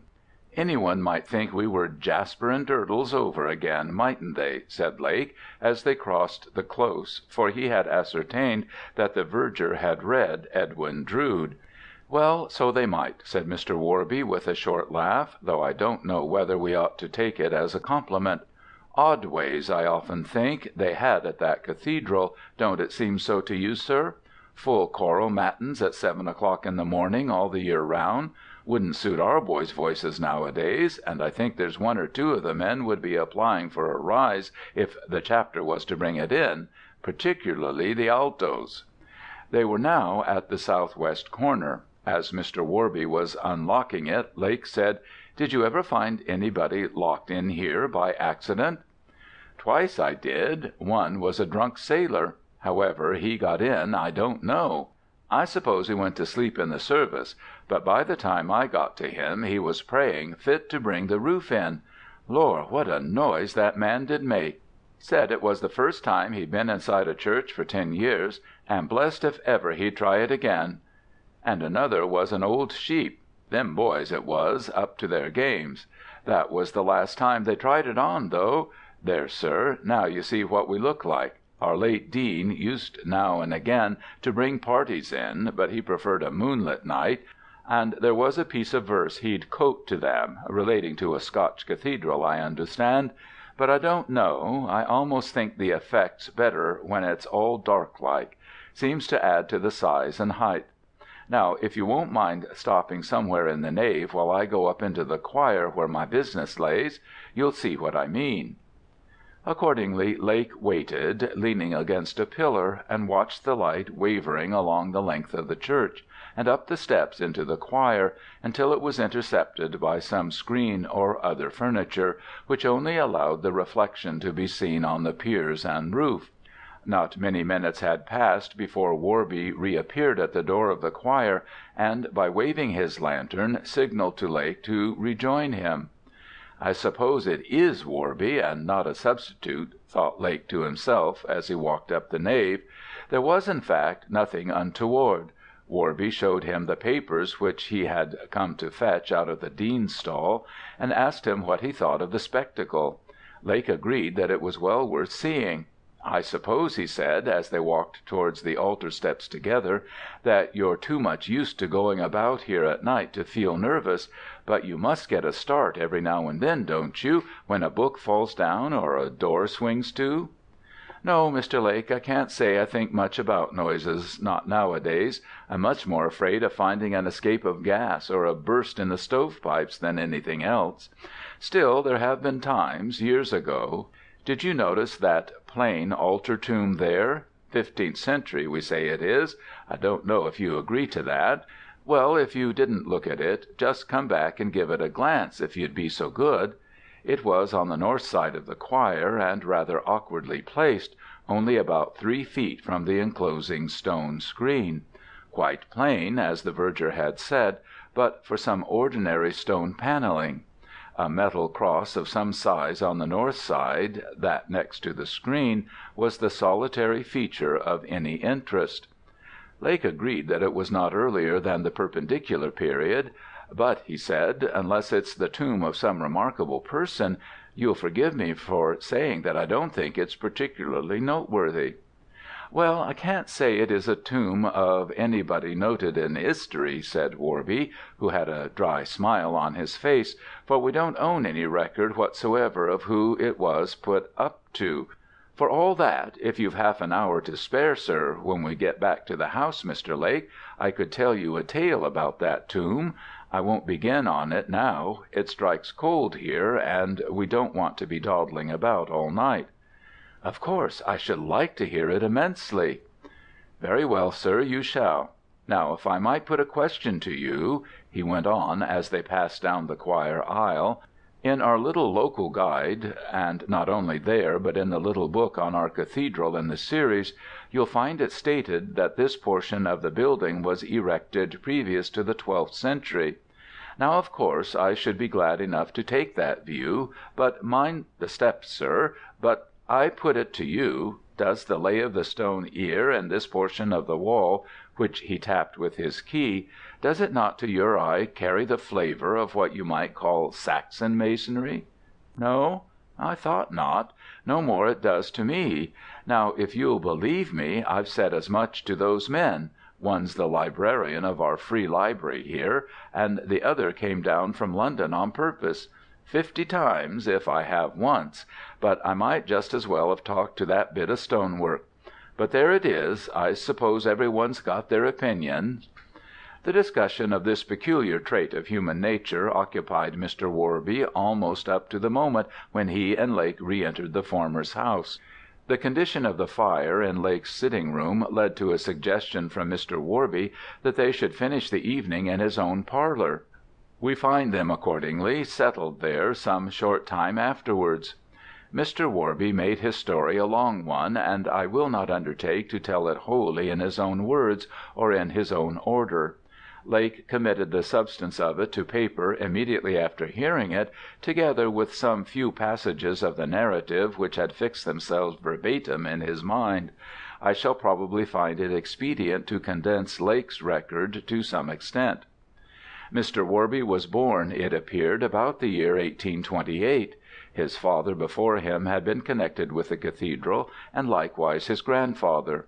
One or both had been choristers, and in later life both had done work as mason and carpenter respectively about the fabric. Worby himself, though possessed, as he frankly acknowledged, of an indifferent voice, had been drafted into the choir at about 10 years of age. It was in 1840 that the wave of the Gothic revival smote the Cathedral of Southminster. "There was a lot of lovely stuff went then, sir," said Worby with a sigh. "My father couldn't hardly believe it when he got his orders to clear out the choir. There was a new dean just come in, Dean Borscoe it was, and my father had been 'prenticed to a good firm of joiners in the city, and knew what good work was when he saw it. Cruel it was, he used to say, all that beautiful wainscot oak, as good as the day it was put up, and garlands like of foliage and fruit, and lovely old gilding work on the coats of arms, and the organ pipes. All went to the timber yard, every bit except some little pieces worked up in the Lady Chapel, an ear in this overmantel. Well, I may be mistook, but I say our choir never looked as well since. Still, there was a lot found out about the history of the church, and no doubt but what it did stand in need of repair. There were very few winters passed but what we'd lose a pinnacle." Mr. Lake expressed his concurrence with Worby's views of restoration, but owns to a fear about this point lest the story proper should never be reached. Possibly this was perceptible in his manner. Worby hastened to reassure him. "Not but what I could carry on about that topic for hours at a time, and do when I see my opportunity. But Dean Burscough, he was very set on the Gothic period, and nothing would serve him but everything must be made agreeable to that. And one morning after service he appointed for my father to meet him in the choir, and he came back after he'd taken off his robes in the vestry, and he'd got a roll of paper with him, and the verger that was then brought in a table, and they begun spreading it out on the table with prayer books to keep it down, and my father helped him, and he saw it was a picture of the inside of a choir in a cathedral, and the dean, he was a quick-spoken gentleman, he says, 'Well, Worby, what do you think of that?' 'Why,' says my father, 'I don't think I have the pleasure of knowing that view. Would that be Hereford Cathedral, Mr. Dean?' 'No, Worby,' said the dean, 'that's Southminster Cathedral, as we hope to see it before many years.' 'Indeed, sir,' says my father, and that was all he did say, leastwise to the dean, but he used to tell me he felt really faint in himself when he looked round our choir, as I can remember it, all comfortable and furnished like, and then see this nasty little dry picter, as he called it, drawn out by some London architect. Well, there I am again, but you'll see what I mean if you look at this old view." Worby reached down a framed print from the wall. Well, the long and short of it was that the dean he handed over to my father a copy of an order of the chapter that he was to clear out every bit of the choir, make a clean sweep, ready for the new work that was being designed up in town, and he was to put it in hand as soon as ever he could get the breakers together. Now then, sir, if you look at that view, you'll see where the pulpit used to stand. That's what I want you to notice, if you please." It was indeed easily seen, an unusually large structure of timber, with a domed sounding board, standing at the east end of the stalls on the north side of the choir, facing the bishop's throne. Worby proceeded to explain that during the alterations services were held in the nave, the members of the choir being thereby disappointed of an anticipated holiday, and the organist in particular incurring the suspicion of having wilfully damaged the mechanism of the temporary organ that was hired at considerable expense from London. The work of demolition began with the choir screen and organ loft, and proceeded gradually eastwards, disclosing, as Worby said, many interesting features of older work. While this was going on, the members of the chapter were naturally in and about the choir a great deal, and it soon became apparent to the elder Worby, who could not help overhearing some of their talk, that on the part of the senior canons especially, there must have been a good deal of disagreement before the policy now being carried out had been adopted. Some were of opinion that they should catch their deaths of cold in the return stalls, unprotected by a screen from the draughts in the nave. Others objected to being exposed to the view of persons in the choir aisles, especially, they said, during the sermons, when they found it helpful to listen in a posture which was liable to misconstruction. The strongest opposition, however, came from the oldest of the body, who up to the last moment objected to the removal of the pulpit. "You ought not to touch it, Mr. Dean," he said with great emphasis one morning when the two were standing before it. "You don't know what mischief you may do." "Mischief? It's not a work of any particular merit, Canon."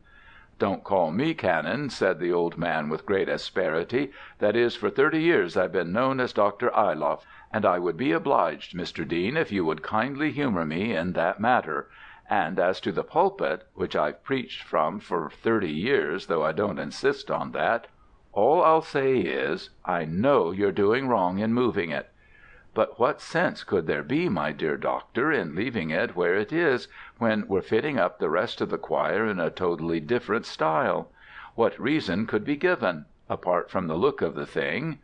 "Reason? Reason?" said old Dr. Ayloff. "If you young men, if I may say so without any disrespect, Mr. Dean, if you'd only listen to reason a little and not be always asking for it, we should get on better. But there, I've said my say."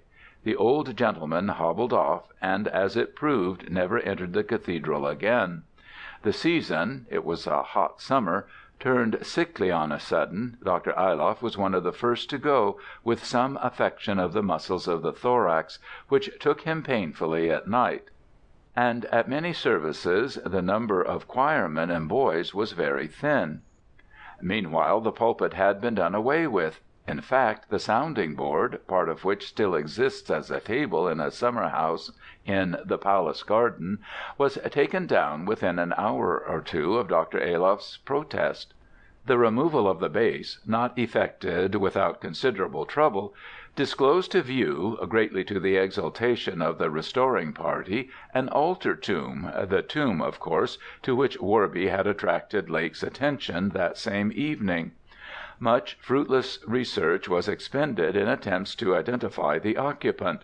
From that day to this he has never had a name put to him. The structure had been most carefully boxed in under the pulpit base, so that such slight ornament as it possessed was not defaced. Only on the north side of it there was what looked like an injury, a gap between two of the slabs composing the side. It might be 2 or 3 inches across. Palmer, the mason, was directed to fill it up in a week's time, when he came to do some other small jobs near that part of the choir.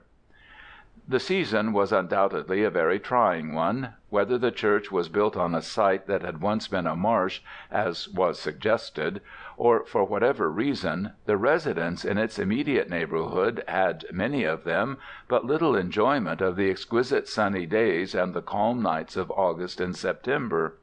To several of the older people, Dr. Ayloff among others, as we have seen, the summer proved downright fatal, but even among the younger, few escaped either a sojourn in bed for a matter of weeks, or at the least a brooding sense of oppression, accompanied by hateful nightmares. Gradually there formulated itself a suspicion, which grew into a conviction, that the alterations in the cathedral had something to say in the matter.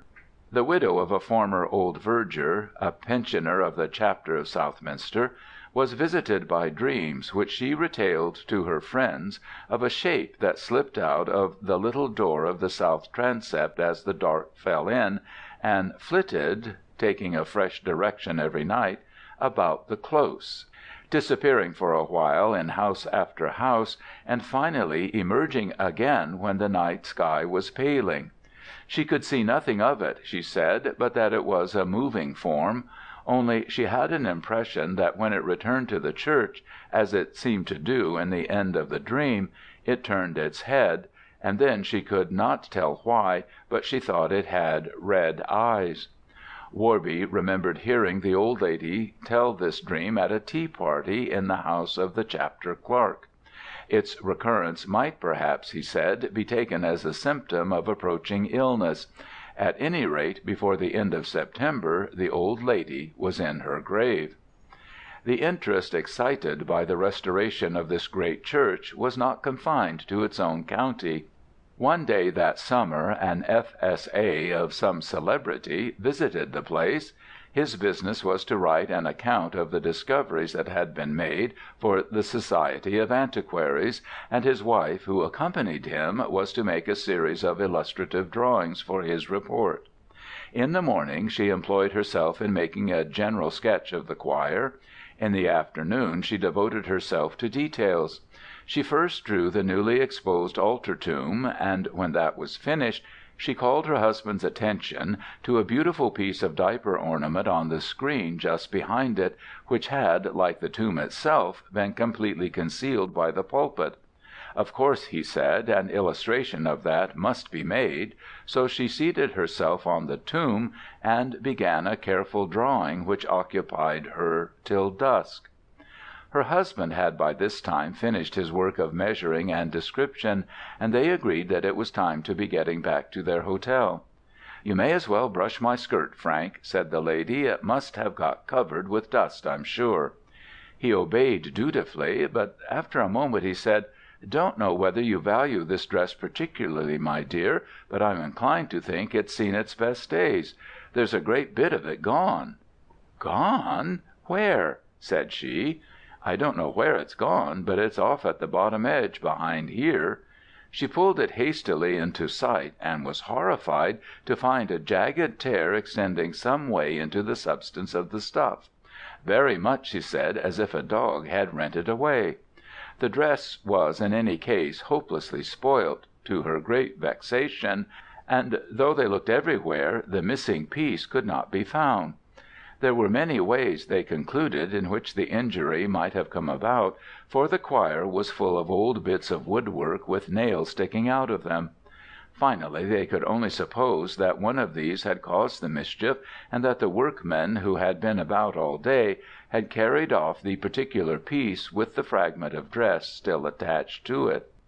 It was about this time, Worley thought, that his little dog began to wear an anxious expression when the hour for it to be put into the shed in the back yard approached, for his mother had ordained that it must not sleep in the house. One evening, he said, when he was just going to pick it up and carry it out, it looked at him like a Christian and waved its head, as I was going to say, well, you know how they do carry on sometimes, and the end of it was I put it under my coat and huddled it upstairs, and I'm afraid I as good as deceived my poor mother on the subject. After that the dog acted very artful with hiding itself under the bed for half an hour or more before bedtime came, and we worked it so as my mother never found out what we'd done. Of course, Worby was glad of its company, anyhow, but more particularly when the nuisance, that is still remembered in Southminster as the crying, set in. "Night after night," said Worby, "that dog seemed to know it was coming. He'd creep out, he would, and snuggle into the bed and cuddle right up to me shivering, and when the crying come he'd be like a wild thing, shoving his head under my arm, and I was fully near as bad. 6 or 7 times we'd hear it, not more, and when he'd draw out his head again, I'd know it was over for that night. What was it like, sir? Well, I never heard but one thing that seemed to hit it off. I happened to be playing about in the close, and there was 2 of the canons met, and said good morning one to another. 'Sleep well last night?' says one. It was Mr. Henslow, that one, and Mr. Lyle was the other. 'Can't say I did,' said Mr. Lyle. 'Rather too much of Isaiah 34:14 for me.' 34:14, says Mr. Henslow. 'What's that?' 'You call yourself a Bible reader?' says Mr. Lyle. Mr. Henslow, you must know, he was one of what used to be termed Simeon's lot, pretty much what we would call the evangelical party. You go and look it up. I wanted to know what he was getting at myself, and so off I ran home and got out my own Bible, and there it was, 'The satyr shall cry to his fellow.' Well, I thought, is that what we've been listening to these past nights? And I tell you it made me look over my shoulder a time or two. Of course I'd asked my father and mother about what it could be before that, but they both said it was most likely cats.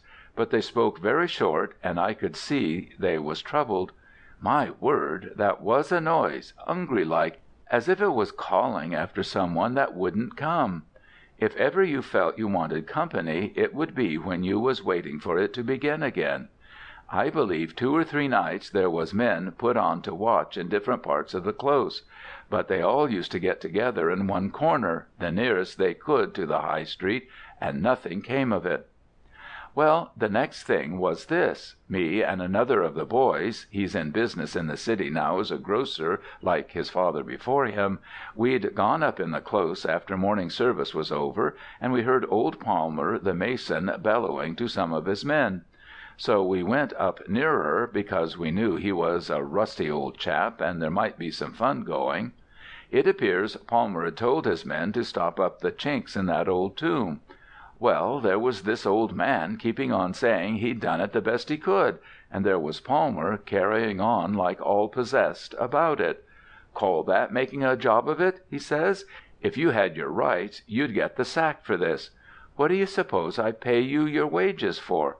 What do you suppose I'm going to say to the dean and chapter when they come around, as come they may do any time, and see where you've been bungling about covering the old place with mess and plaster and Lord knows what?"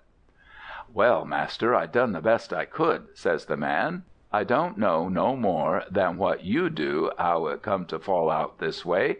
I tamped it right in a 'ole," he says, "and now it's fell out," he says. "I never see." "Fell out?" says old Palmer. "Why, it's nowhere near the place. Blowed out, you mean," and he picked up a piece of plaster, and so did I, that was laying up against the screen, 3 or 4 feet off, and not dry yet. And old Palmer, he looked at it curious like, and then he turned round to me and he says, "Now then, you boys, have you been up to some of your games here?" "No," I says, "I haven't, Mr. Palmer. There's none of us been about here till just this minute." And while I was talking, the other boy, Evans, he got looking in through the chink, and I heard him draw in his breath, and he came away sharp and up to us, and says he, "I believe there's something in there. I saw something shiny." "What, I dare say," says old Palmer. "Well, I ain't got time to stop about there. You, William, you go off and get some more stuff and make a job of it this time. If not, there'll be trouble in my yard," he says.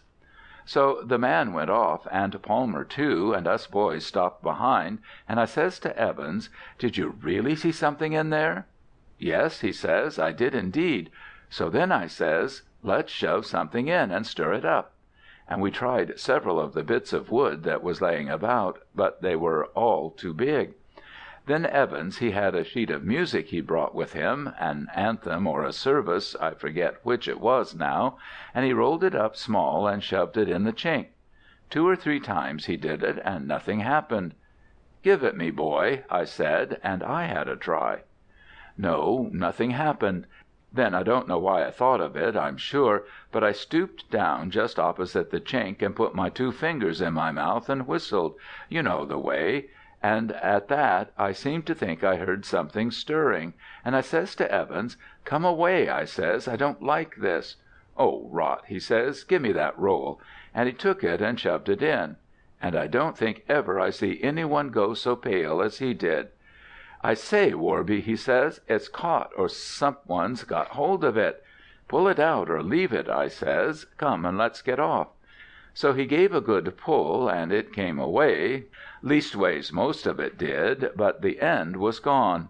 Torn off it was, and Evans looked at it for a second, and then he gave a sort of croak and let it drop, and we both made off out of there as quick as ever we could.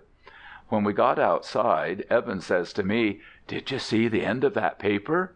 "No," I says, "only it was torn." "Yes, it was," he says, "but it was wet too, and black." Well, partly because of the fright we had, and partly because that music was wanted in a day or 2, and we knew there'd be a set out about it with the organist, we didn't say nothing to any one else, and I suppose the workmen, they swept up the bit that was left, along with the rest of the rubbish. But Evans, if you were to ask him this very day about it, he'd stick to it he saw that paper wet and black at the end where it was torn. After that the boys gave the choir a wide berth, so that Warby was not sure what was the result of the mason's renewed mending of the tomb. only he made out, from fragments of conversation dropped by the workmen passing through the choir, that some difficulty had been met with, and that the governor, Mr. Palmer to wit, had tried his own hand at the job. A little later he happened to see Mr. Palmer himself knocking at the door of the deanery, and being admitted by the butler. A day or so after that he gathered from a remark his father let fall at breakfast that something a little out of the common was to be done in the cathedral after morning service on the morrow. "And I'd just as soon it was to-day," his father added. "I don't see the use of running risks." "Father," I says, "what are you going to do in the cathedral to-morrow?"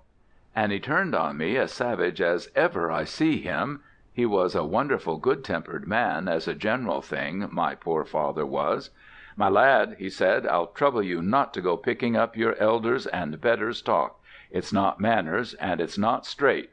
What I'm going to do or not going to do in the cathedral to-morrow is none of your business, and if I catch sight of you hanging about the place to-morrow after your work's done, I'll send you home with a flea in your ear. Now you mind that." Of course I said I was very sorry and that, and equally of course I went off and laid my plans with Evans. We knew there was a stair up in the corner of the transept which you can get up to the triforium, and in them days the door to it was pretty well always open, and even if it wasn't we knew the key usually laid under a bit of matting hard by. So we made up our minds we'd be putting away music and that next morning while the rest of the boys was clearing off, and then slip up the stairs and watch from the triforium if there was any signs of work going on. Well, that same night I dropped off asleep as sound as a boy does, and all of a sudden the dog woke me up, coming into the bed, and thought I, now we're going to get it sharp, for he seemed more frightened than usual. After about 5 minutes, sure enough, came this cry. I can't give you no idea what it was like. And so near, too, nearer than I'd heard it yet. And a funny thing, Mr. Lake, you know what a place this close is for an echo, and particular if you stand this side of it. Well, this crying never made no sign of an echo at all. But as I said, it was dreadful near this night, and on the top of the start I got with hearing it, I got another fright, for I heard something rustling outside in the passage. Now, to be sure, I thought I was done, but I noticed the dog seemed to perk up a bit, and next there was some one whispered outside the door, and I very near laughed out loud, for I knew it was my father and mother that had got out of bed with the noise. "Whatever is it?" says my mother. "Hush, I don't know," says my father, excited like. "Don't disturb the boy. I hope he didn't hear nothing." So, me knowing they were just outside, it made me bolder, and I slipped out of bed across to my little window, giving on the close, but the dog he bored right down to the bottom of the bed, and I looked out. First go off I couldn't see anything. Then right down in the shadow under a buttress I made out what I shall always say was 2 spots of red. A dull red it was, nothing like a lamp or a fire, but just so as you could pick 'em out of the black shadow. I hadn't but just sighted 'em when it seemed we wasn't the only people that had been disturbed, because I see a window in a house on the left-hand side become lighted up, and the light moving. I just turned my head to make sure of it, and then looked back into the shadow for those 2 red things, and they were gone, and for all I peered about and stared, there was not a sign more of them. Then come my last fright that night. Something come against my bare leg, but that was all right. That was my little dog had come out of bed, and prancing about, making a great to-do, only holding his tongue, and me seeing he was quite in spirits again, I took him back to bed, and we slept the night out. Next morning I made out to tell my mother I'd had the dog in my room, and I was surprised, after all she'd said about it before, how quiet she took it. "Did you?" she asked. "Well, by good rights, you ought to go without your breakfast for doing such a thing behind my back, but I don't know as there's any great harm done, only another time you ask my permission, do you hear?" A bit after that I said something to my father about having heard the cats again. "Cats," he says, and he looked over at my poor mother, and she coughed, and he says, "Oh, yeah, cats. I believe I heard 'em myself." That was a funny morning altogether. Nothing seemed to go right. The organist he stopped in bed, and the minor canon he forgot it was the 19th day, and waited for the Venite, and after a bit the deputy he set off playing the chant for evensong, which was a minor, and then the Decani boys were laughing so much they couldn't sing, and when it came to the anthem the solo boy he got took with the giggles, and made out his nose was bleeding, and shoved the book at me, what hadn't practised the verse and wasn't much of a singer if I had known it. Well, things was rougher, you see, 50 years ago, and I got a nip from the countertenor behind me that I remembered. So we got through somehow, and neither the men nor the boys weren't by way of waiting to see whether the canon in residence, Mr. Henslow it was, would come to the vestries and fine 'em, but I don't believe he did. For one thing, I fancy he'd read the wrong lesson for the first time in his life, and knew it. Anyhow, Evans and me didn't find no difficulty in slipping up the stairs, as I told you, and when we got up, we laid ourselves down flat on our stomachs, where we could just stretch our heads out over the old tomb, and we hadn't but just done so when we heard the verger that was then first shutting the iron porch gates and locking the southwest door, and then the transept door, so we knew there was something up, and they meant to keep the public out for a bit. Next thing was, the Dean and the Canon come in by their door on the north, and then I see my father and old Palmer and a couple of their best men, and Palmer stood a-talking for a bit with the Dean in the middle of the choir. He had a coil of rope, and the men had crows. All of 'em looked a bit nervous. So there they stood talking, and at last I heard the Dean say, "Well, I've no time to waste, Palmer. If you think this'll satisfy Southminster people, I'll permit it to be done.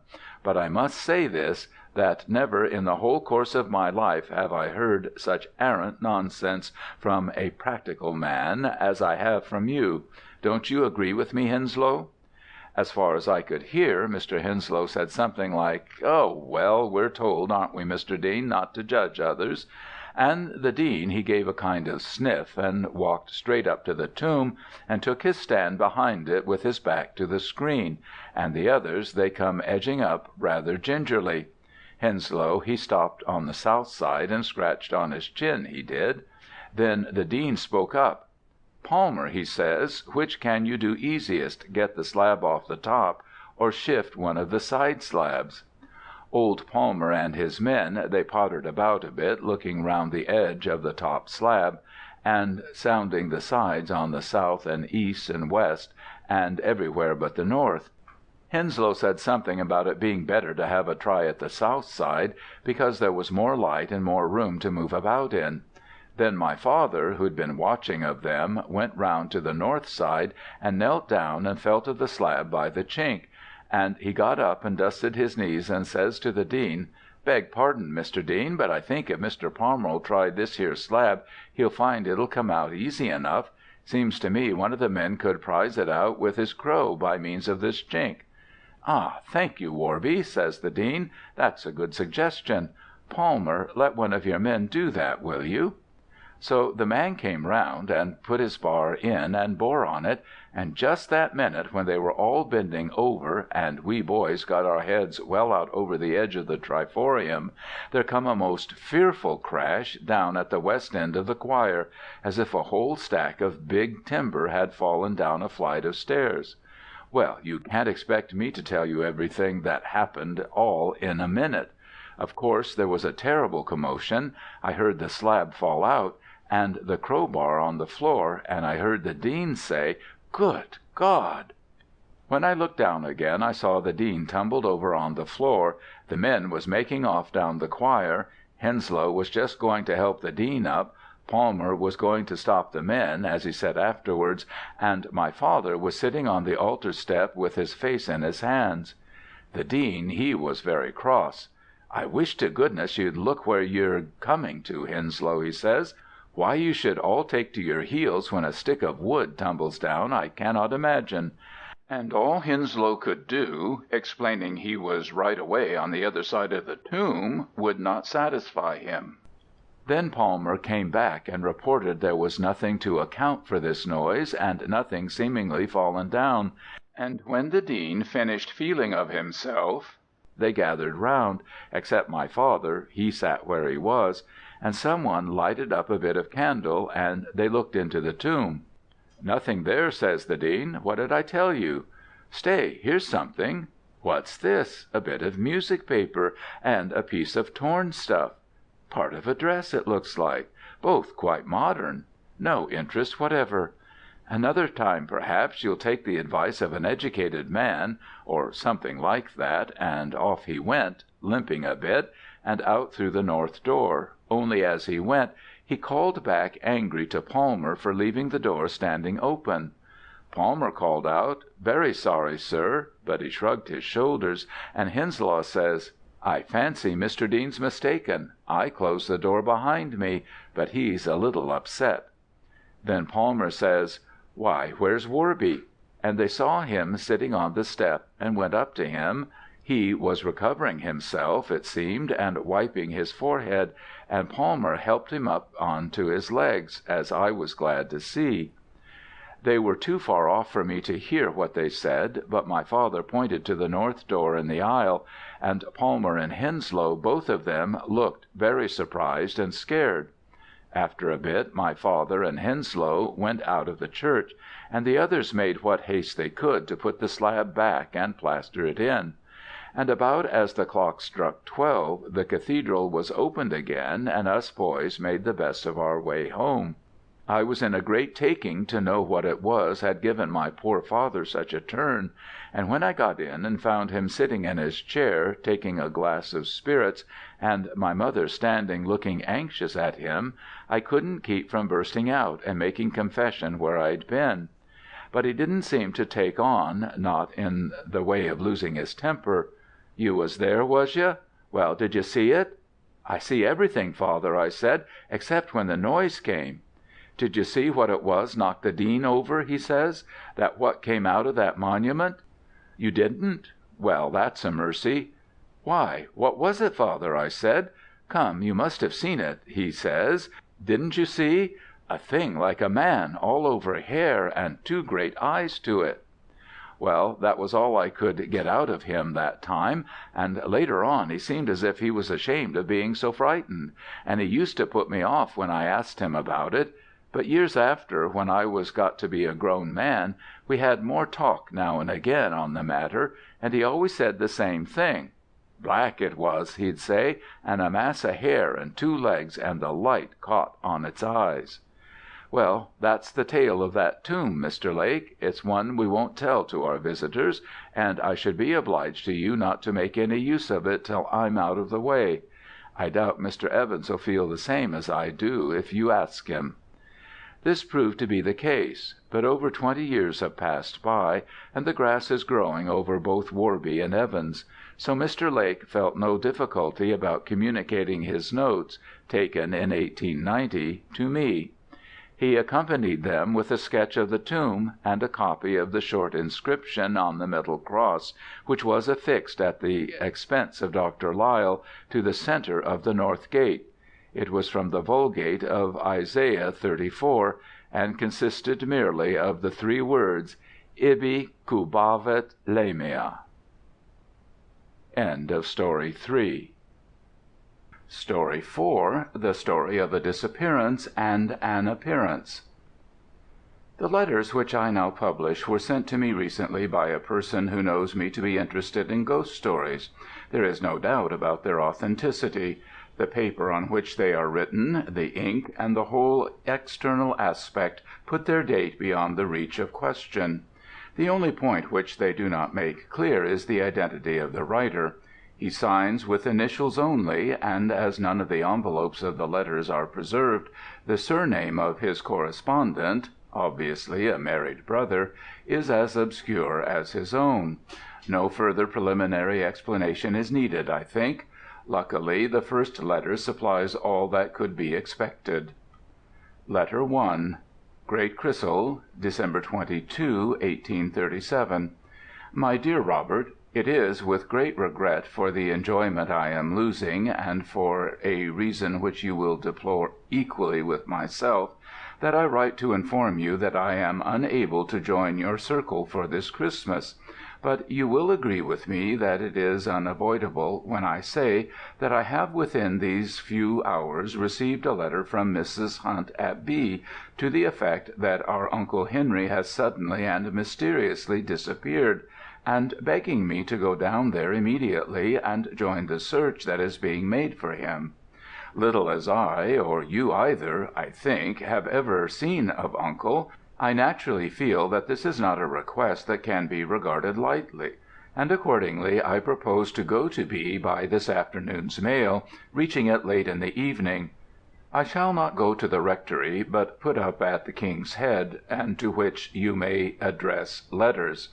I enclose a small draft, which you will please make use of for the benefit of the young people. I shall write you daily, supposing me to be detained more than a single day, what goes on, and you may be sure, should the business be cleared up in time to permit of my coming to the Manor after all, I shall present myself. I have but a few minutes at disposal. With cordial greetings to you all, and many regrets, believe me, your affectionate brother, W.R. Letter 2. King's Head, December 23, '37. My dear Robert, in the first place, there is as yet no news of Uncle H., and I think you may finally dismiss any idea, I won't say hope, that I might after all turn up for Xmas. However, my thoughts will be with you, and you have my best wishes for a really festive day. Mind that none of my nephews or nieces expend any fraction of their guineas on presents for me. Since I got here I have been blaming myself for taking this affair of Uncle H. too easily. From what people here say, I gather that there is very little hope that he can still be alive, but whether it is accident or design that carried him off I cannot judge. The facts are these. On Friday the 19th he went as usual shortly before 5 o'clock to read evening prayers at the church, and when they were over the clerk brought him a message, in response to which he set off to pay a visit to a sick person at an outlying cottage, the better part of 2 miles away. He paid the visit and started on his return journey at about 6:30. This is the last that is known of him. The people here are very much grieved at his loss. He had been here many years, as you know, and though, as you also know, he was not the most genial of men, and had more than a little of the martinet in his composition, he seems to have been active in good works and unsparing of trouble to himself. Poor Mrs. Hunt, who has been his housekeeper ever since she left Woodley, is quite overcome. It seems like the end of the world to her. I am glad that I did not entertain the idea of taking quarters at the rectory, and I have declined several kindly offers of hospitality from people in the place, preferring as I do to be independent, and finding myself very comfortable here. You will of course wish to know what has been done in the way of inquiry and search. First, nothing was to be expected from investigation at the rectory, and, to be brief, nothing has transpired. I asked Mrs. Hunt, as others had done before, whether there was either any unfavourable symptom in her master, such as might portend a sudden stroke or attack of illness, or whether he had ever had reason to apprehend any such thing. But both she and also his medical man were clear that this was not the case. He was quite in his usual health. In the second place, naturally, ponds and streams have been dragged, and fields in the neighbourhood which he is known to have visited last have been searched, without result. I have myself talked to the parish clerk, and, more important, have been to the house where he paid his visit. There can be no question of any foul play on these people's part. The one man in the house is ill in bed and very weak. The wife and the children, of course, could do nothing themselves, nor is there the shadow of a probability that they or any of them should have agreed to decoy poor Uncle H. out in order that he might be attacked on the way back. They had told what they knew to several other inquirers already, but the woman repeated it to me. The rector was looking just as usual. He wasn't very long with the sick man. "He ain't," he said, "like some what has a gift in prayer. But there, if we was all that way, however would the chapel people get their living?" He left some money when he went away, and one of the children saw him cross the stile into the next field. He was dressed as he always was, wore his bands. I gather he is nearly the last man remaining who does so, at any rate in this district. You see, I am putting down everything. The fact is that I have nothing else to do, having brought no business papers with me, and moreover it serves to clear my own mind, and may suggest points which have been overlooked. So I shall continue to write all that passes, even to conversations if need be. You may read or not as you please, but pray keep the letters. I have another reason for writing so fully, but it is not a very tangible one. You may ask if I have myself made any search in the fields near the cottage. Something, a good deal, has been done by others, as I mentioned, but I hope to go over the ground to-morrow. Bow Street has now been informed, and will send down by to-night's coach, but I do not think they will make much of the job. There is no snow, which might have helped us. The fields are all grass. Of course I was on the qui vive for any indication to-day, both going and returning. But there was a thick mist on the way back, and I was not in trim for wandering about unknown pastures, especially on an evening when bushes looked like men, and a cow lowing in the distance might have been the last trump. I assure you, if Uncle Henry had stepped out from among the trees in a little copse which borders the path at one place, carrying his head under his arm, I should have been very little more uncomfortable than I was. To tell you the truth, I was rather expecting something of the kind, but I must drop my pen for the moment. Mr. Lucas, the curate, is announced. Later. Mr. Lucas has been and gone, and there is not much beyond the decencies of ordinary sentiment to be got from him. I can see that he has given up any idea that the rector can be alive, and that so far as he can be, he is truly sorry. I can also discern that even in the more emotional person than Mr. Lucas, Uncle Henry was not likely to inspire strong attachment. Besides Mr. Lucas, I have had another visitor in the shape of my Boniface, mine host of the King's Head, who came to see whether I had everything I wished, and who really requires the pen of a Boz to do him justice. He was very solemn and weighty at first. "Well, sir," he said, "I suppose we must bow our 'ead beneath the blow, as my poor wife had used to say. So far as I can gather, there's been neither hide nor hair yet of our late respected incumbent scented out as yet. Not that he was what the Scripture terms a hairy man in any sense of the word." I said, as well as I could, that I suppose not, but could not help adding that I had heard he was sometimes a little difficult to deal with. Mr. Bowman looked at me sharply for a moment, and then passed in a flash from solemn sympathy to impassioned declaration. "When I think," he said, "of the language that man see fit to employ to me in this here parlour over no more a matter than a cask of beer, such a thing as I told him might happen any day of the week to a man with a family, though as it turned out he was quite under a mistake, and that I knew at the time. Only I was that shocked to hear him I couldn't lay my tongue to the right expression." He stopped abruptly and eyed me with some embarrassment. I only said, "Dear me, I'm sorry to hear you had any little differences. I suppose my uncle will be a good deal missed in the parish?" Mr. Bowman drew a long breath. "Ah, yes," he said, "your uncle. You'll understand me when I say that for a moment it had slipped my remembrance that he was a relative, and natural enough I must say as it should, for as to you bearing any resemblance to him, the notion of any such thing is clean ridiculous. All the same, 'ad I 'ave bore it to my mind, you'll be among the first to feel, I'm sure, as I should have abstained my lips, or rather I should not have abstained my lips with so much reflections." I assured him that I quite understood, and was going to have asked him some further questions, but he was called away to see after some business.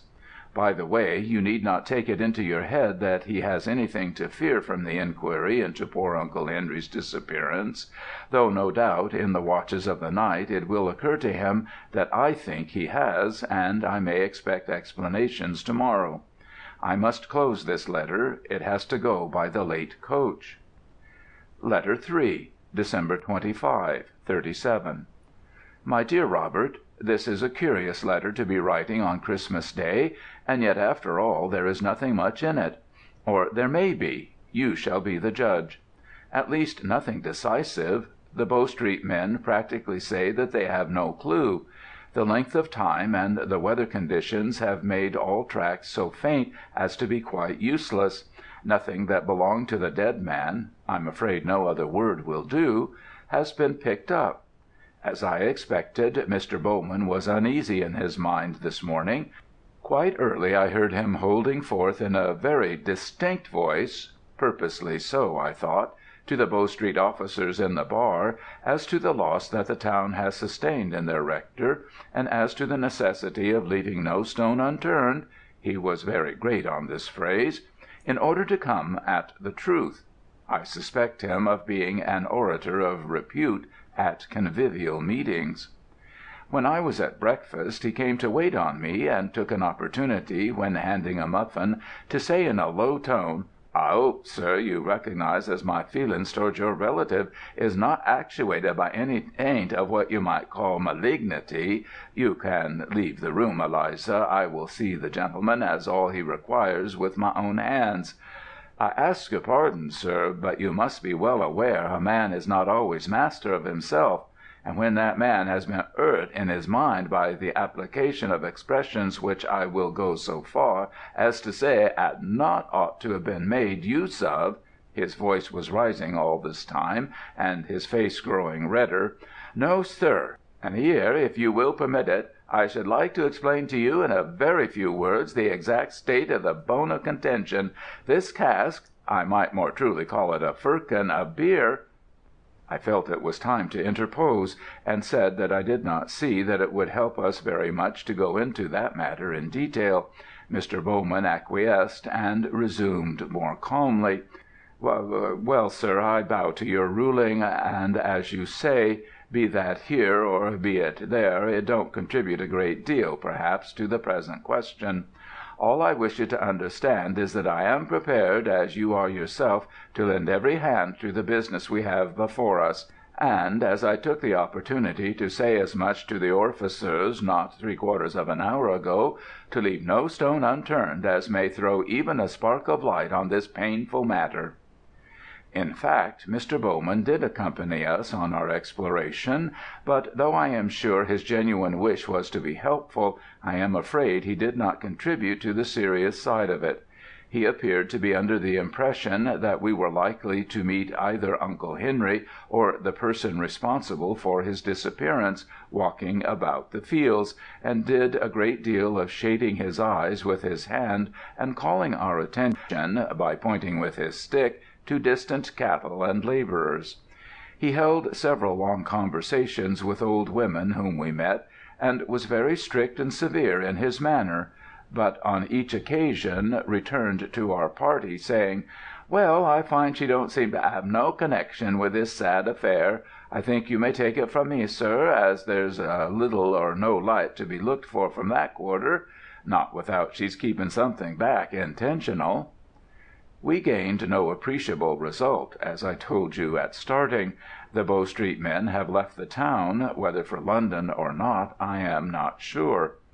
This evening I had company in the shape of a bagman, a smartish fellow. He knew what was going forward, but though he has been on the road for several days about here, he had nothing to tell of suspicious characters, tramps, wandering sailors, or gipsies. He was very full of a capital Punch and Judy show he had seen this same day at W., and asked if it had been here yet, and advised me by no means to miss it if it does come. The best Punch and the best Toby dog, he said, he had ever come across. Toby dogs, you know, are the last new thing in the shows. I have only seen one myself, but before long all the men will have them. Now why, you will want to know, do I trouble to write all this to you? I am obliged to do it because it has something to do with another absurd trifle, as you will inevitably say, which in my present state of rather unquiet fancy, nothing more perhaps, I have to put down. It is a dream, sir, which I am going to record, and I must say it is one of the oddest I have had. Is there anything in it beyond what the bagman's talk and Uncle Henry's disappearance could have suggested? You, I repeat, shall judge. I am not in a sufficiently cool and judicial frame to do so. It began with what I can only describe as a pulling aside of curtains, and I found myself seated in a place, I don't know whether indoors or out. There were people, only a few, on either side of me, but I did not recognize them, or indeed think much about them. They never spoke, but so far as I remember, were all grave and pale-faced and looked fixedly before them. Facing me there was a Punch and Judy show, perhaps rather larger than the ordinary ones, painted with black figures on a reddish-yellow ground. Behind it and on each side was only darkness, but in front there was a sufficiency of light. I was strung up to a high degree of expectation, and listened every moment to hear the panpipes and the roo-too-too-it. Instead of that there came suddenly an enormous, I can use no other word, an enormous single toll of a bell, I don't know how far off, somewhere behind. The little curtain flew up, and the drama began. I believe someone once tried to rewrite Punch as a serious tragedy, but whoever he may have been, this performance would have suited him exactly. There was something satanic about the hero. He varied his methods of attack. For some of his victims he lay in wait, and to see his horrible face, it was yellowish white, I may remark, peering round the wings, made me think of the vampire in Fuseli's foul sketch. To others he was polite and carneying, particularly to the unfortunate alien who can only say shalalabala, though what Punch said I could never catch. But with all of them I came to dread the moment of death. The crack of the stick on their skulls, which in the ordinary way delights me, had here a crushing sound, as if the bone was giving away, and the victims quivered and kicked as they lay. The baby, it sounds more ridiculous as I go on, the baby, I am sure, was alive. Punch wrung its neck, and if the choke or squeak which it gave were not real, I know nothing of reality.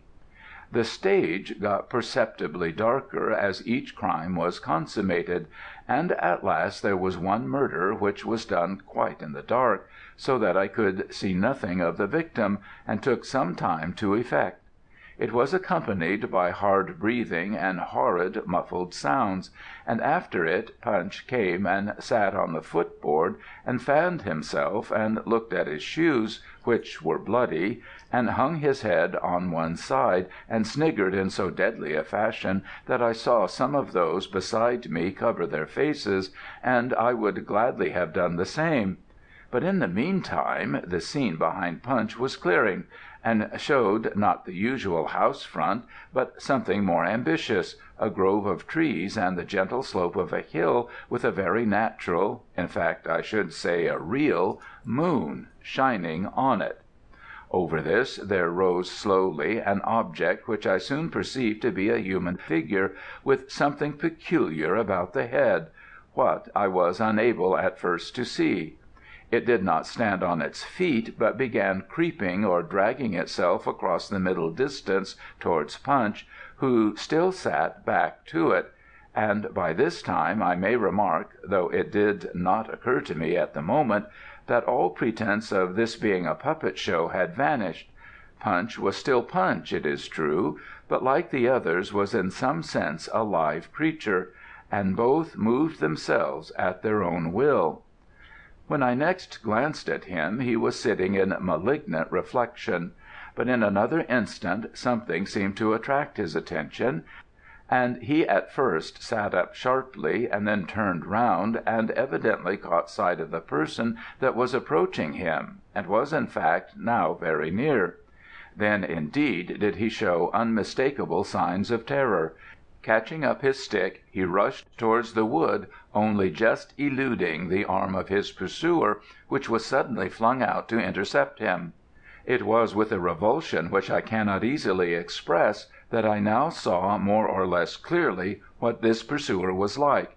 He was a sturdy figure, clad in black, and, as I thought, wearing bands. His head was covered with a whitish bag. The chase which now began lasted I do not know how long, now among the trees, now along the slope of the field, sometimes both figures disappearing wholly for a few seconds, and only some uncertain sounds letting one know that they were still afoot.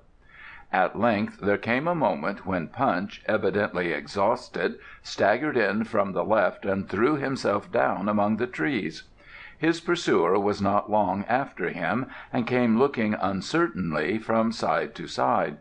Then, catching sight of the figure on the ground, he too threw himself down, his back was turned to the audience, with a swift motion twitched the covering from his head, and thrust his face into that of Punch. Everything on the instant grew dark. There was one long, loud, shuddering scream, and I awoke to find myself looking straight into the face of, what in the world do you think, but a large owl which was seated on my window sill, immediately opposite my bed foot, holding up its wings like two shrouded arms. I caught the fierce glance of its yellow eyes, and then it was gone. I heard the single enormous bell again, very likely, as you are saying to yourself, the church clock, but I do not think so, and then I was broad awake. All this, I may say, happened within the last half hour. There was no probability of my getting to sleep again, so I got up, put on clothes enough to keep me warm, and am writing this rigmarole in the first hours of Christmas Day. Have I left out anything? Yes, there was no Toby dog, and the names over the front of the Punch and Judy booth were Kidman and Gallop, which were certainly not what the bagman told me to look out for. By this time I feel a little more as if I could sleep, so this shall be sealed and wafered. Letter 4, December 26, '37. My dear Robert, all is over. The body has been found. I do not make excuses for not having sent off my news by last night's mail, for the simple reason that I was incapable of putting pen to paper. The events that attended the discovery bewildered me so completely that I needed what I could get of a night's rest to enable me to face the situation at all. Now I can give you my journal of the day, certainly the strangest Christmas Day that ever I spent or am likely to spend. The first incident was not very serious. Mr. Bowman had, I think, been keeping Christmas Eve, and was a little inclined to be captious. At least he was not on foot very early, and to judge from what I could hear, neither men or maids could do anything to please him. The latter were certainly reduced to tears, nor am I sure that Mr. Bowman succeeded in preserving a manly composure. At any rate, when I came downstairs, it was in a broken voice that he wished me the compliments of the season, and a little later on, when he paid his visit of ceremony at breakfast, he was far from cheerful, even Byronic, I might almost say, in his outlook on life. "I don't know," he say, "if you think with me, sir, but every Christmas as comes round the world seems a hollerer thing to me. Why, take an example now from what lays under my own eye. There's my servant Eliza, been with me now for going on 15 years. I thought I could have placed my confidence in Eliza, and yet this very morning, Christmas morning, too, of all the blessed days in the year, with the bells a-ringing, and all like that, I say this very morning, had it not been for Providence watching over us all, that girl would have put, indeed I may go so far as to say, I'd put the cheese on your breakfast table." He saw I was about to speak, and waved his hand at me. "It's all very well for you to say, 'Yes, Mr. Bowman,' but you took away the cheese and locked it up in the cupboard, which I did, and have the key here, or if not the actual key, one very much about the same size. That's true enough, sir. But what do you think is the effect of that action on me? Why, it's no exaggeration for me to say that the ground is cut from under my feet. And yet when I said as much to Eliza, not nasty, mind you, but just firm like, what was my return? 'Oh,' she says, 'well,' she says, 'there wasn't no bone broke, I s'pose.' Well, sir, it hurt me, that's all I can say. It hurt me, and I don't like to think of it now." There was an ominous pause here, in which I ventured to say something like, "Yes, very trying," and then asked at what hour the church service was to be. "11 o'clock," Mr. Bowman said with a heavy sigh. "Ah, you won't have no such discourse from poor Mr. Lucas as what you would have done from our late rector. Him and me may have had our little differences, and did so, more's the pity." I could see that a powerful effort was needed to keep him off the vexed question of the cask of beer, but he made it. "But I will say this, that a better preacher, nor yet one to stand faster by his rights, or what he considered to be his rights, however, that's not the question now, I, for one, never set under. Some might say, was he eloquent, man? And to that my answer would be, well, there you've got a better right perhaps to speak of your own uncle than what I have. Others might ask, did he keep a hold of his congregation? And there again I should reply, that depends. But as I say, yes, Eliza, my girl, I'm coming. 11 o'clock, sir, and you inquire for the King's Head pew." I believe Eliza had been very near the door, and shall consider it in my veil. The next episode was church. I felt Mr. Lucas had a difficult task in doing justice to Christmas sentiments, and also to the feeling of disquiet and regret which, whatever Mr. Bowman might say, was clearly prevalent. I do not think he rose to the occasion. I was uncomfortable.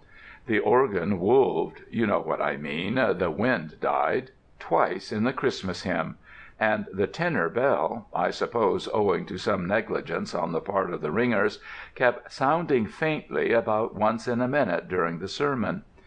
The clerk sent up a man to see to it, but he seemed unable to do much. I was glad when it was over. There was an odd incident, too, before the service. I went in rather early, and came upon two men carrying the parish bier back to its place under the tower. From what I overheard them saying, it appeared that it had been put out by mistake, by some one who was not there. I also saw the clerk busy folding up a moth-eaten velvet pall, not a sight for Christmas Day.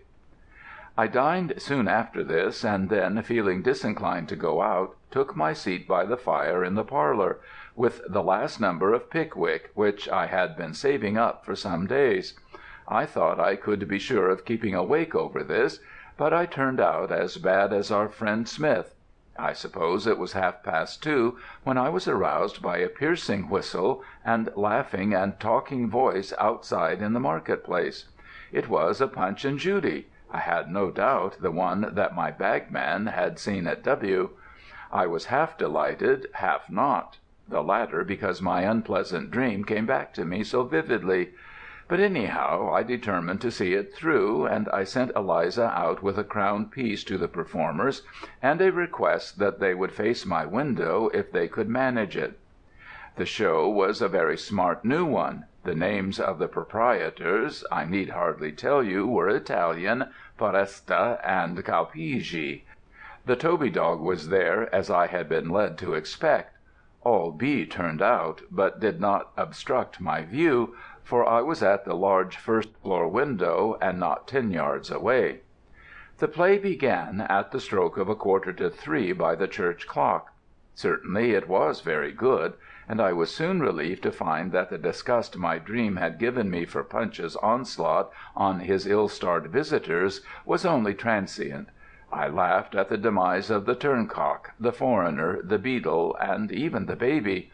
The only drawback was the Toby dog's developing a tendency to howl in the wrong place. Something had occurred, I suppose, to upset him, and something considerable, for, I forget exactly at what point, he gave a most lamentable cry, leapt off the footboard, and shot away across the market-place and down a side street. There was a stage wait, but only a brief one. I suppose the men decided that it was no good going after him, and that he was likely to turn up again at night. We went on.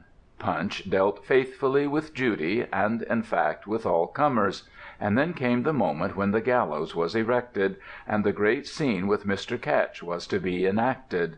It was now that something happened of which I can certainly not yet see the import fully. You have witnessed an execution, and know what the criminal's head looks like with the cap on. If you are like me, you never wish to think of it again, and I do not willingly remind you of it. It was just such a head as that I, from my somewhat higher post, saw in the inside of the show box. But at first the audience did not see it. I expected it to emerge into their view, but instead of that there slowly rose for a few seconds an uncovered face, with an expression of terror upon it, of which I have never imagined the like. It seemed as if the man, whoever he was being forcibly lifted, with his arms somehow pinioned or held back, towards the little gibbet on the stage. I could just see the night-capped head behind him. Then there was a cry and a crash.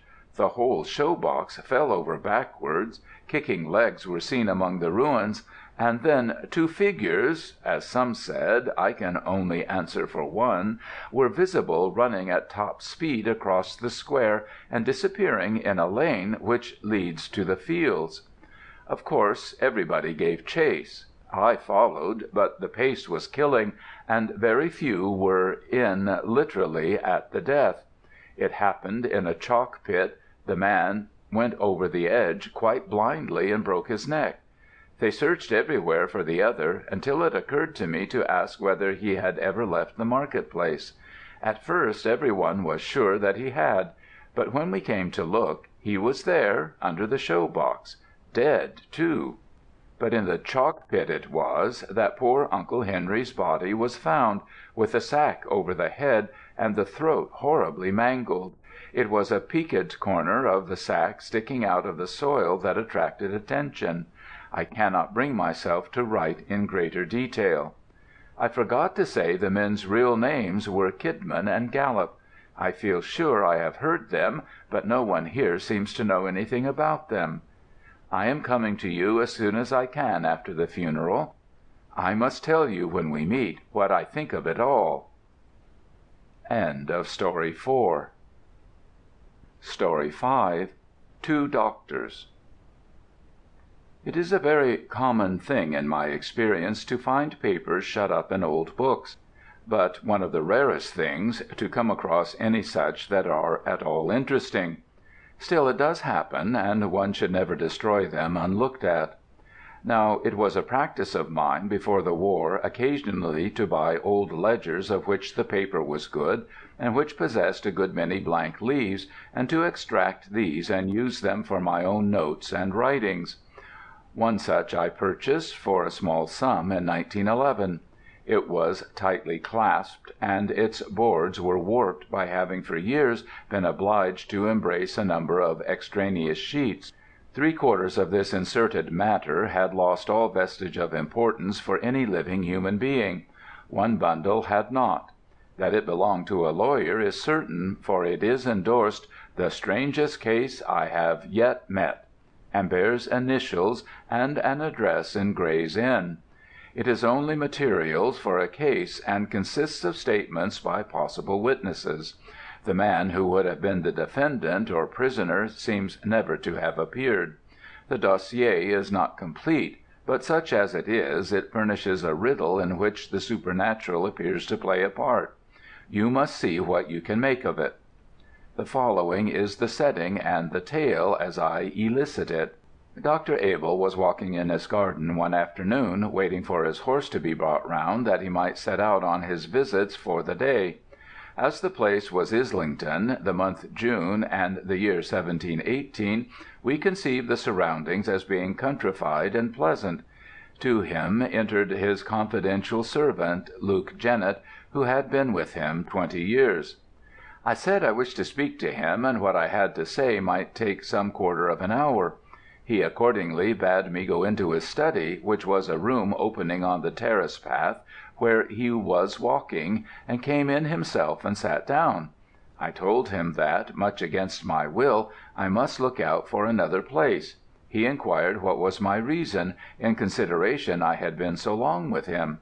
I said if he would excuse me he would do me a great kindness, because (this appears to have been common form even in 1718) I was one that always liked to have everything pleasant about me. As well as I can remember, he said that was his case likewise, but he would wish to know why I should change my mind after so many years. And, says he, you know there can be no talk of a remembrance of you in my will if you leave my service now. I said I had made my reckoning of that. Then, says he, you must have some complaint to make, and if I could, I would willingly set it right. And at that I told him, not seeing how I could keep it back, the matter of my former affidavit and of the bedstaff in the dispensing room, and said that a house where such things happened was no place for me. At which he, looking very black upon me, said no more, but called me fool, and said he would pay what was owing me in the morning. And so, his horse being waiting, went out. So for that night I lodged with my sister's husband near Battlebridge, and came early next morning to my late master, who then made a great matter that I had not lain in his house, and stopped a crown out of my wages owing. After that I took service here and there, not for long at a time, and saw no more of him till I came to be Dr. Quinn's man at Dodd's Hall in Islington. There is one very obscure part in this statement, namely the reference to the former affidavit, and the matter of the bedstaff. The former affidavit is not in the bundle of papers. It is to be feared that it was taken out to be read because of its special oddity, and not put back. Of what nature the story was may be guessed later, but as yet no clue has been put into our hands. The rector of Islington, Jonathan Pratt, is the next to step forward. He furnishes particulars of the standing and reputation of Dr. Abel and Dr. Quinn, both of whom lived and practised in his parish. It is not to be supposed, he says, that a physician should be a regular attendant at morning and evening prayers, or at the Wednesday lectures, but within the measure of their ability I would say that both these persons fulfil their obligations as loyal members of the Church of England. At the same time, as you desire my private mind, I must say, in the language of the schools, distinguo. Dr. A. was to me a source of perplexity.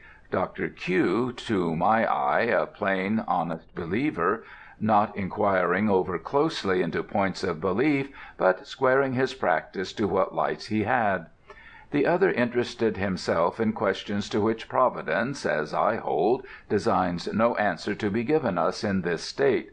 He would ask me, for example, what place I believed those beings now to hold in the scheme of creation, which by some are thought neither to have stood fast when the rebel angels fell, nor to have joined with them to the full pitch of their transgression. As was suitable, my first answer to him was a question, what warrant he had for supposing any such things to exist?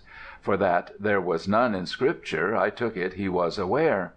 It appeared, for as I am on the subject the whole tale may be given, that he grounded himself on such passages as that of the satyr which Jerome tells us conversed with Antony, but thought too that some parts of Scripture might be cited in support. And besides, said he, you know 'tis the universal belief among those that spend their days and nights abroad, and I would add that if your calling took you so continuously as it does me about the country lanes by night, you might not be so surprised as I see you to be by my suggestion.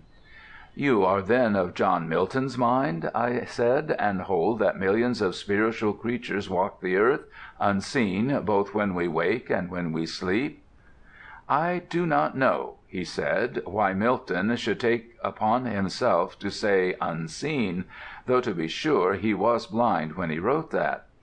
But for the rest, why, yes, I think he was in the right."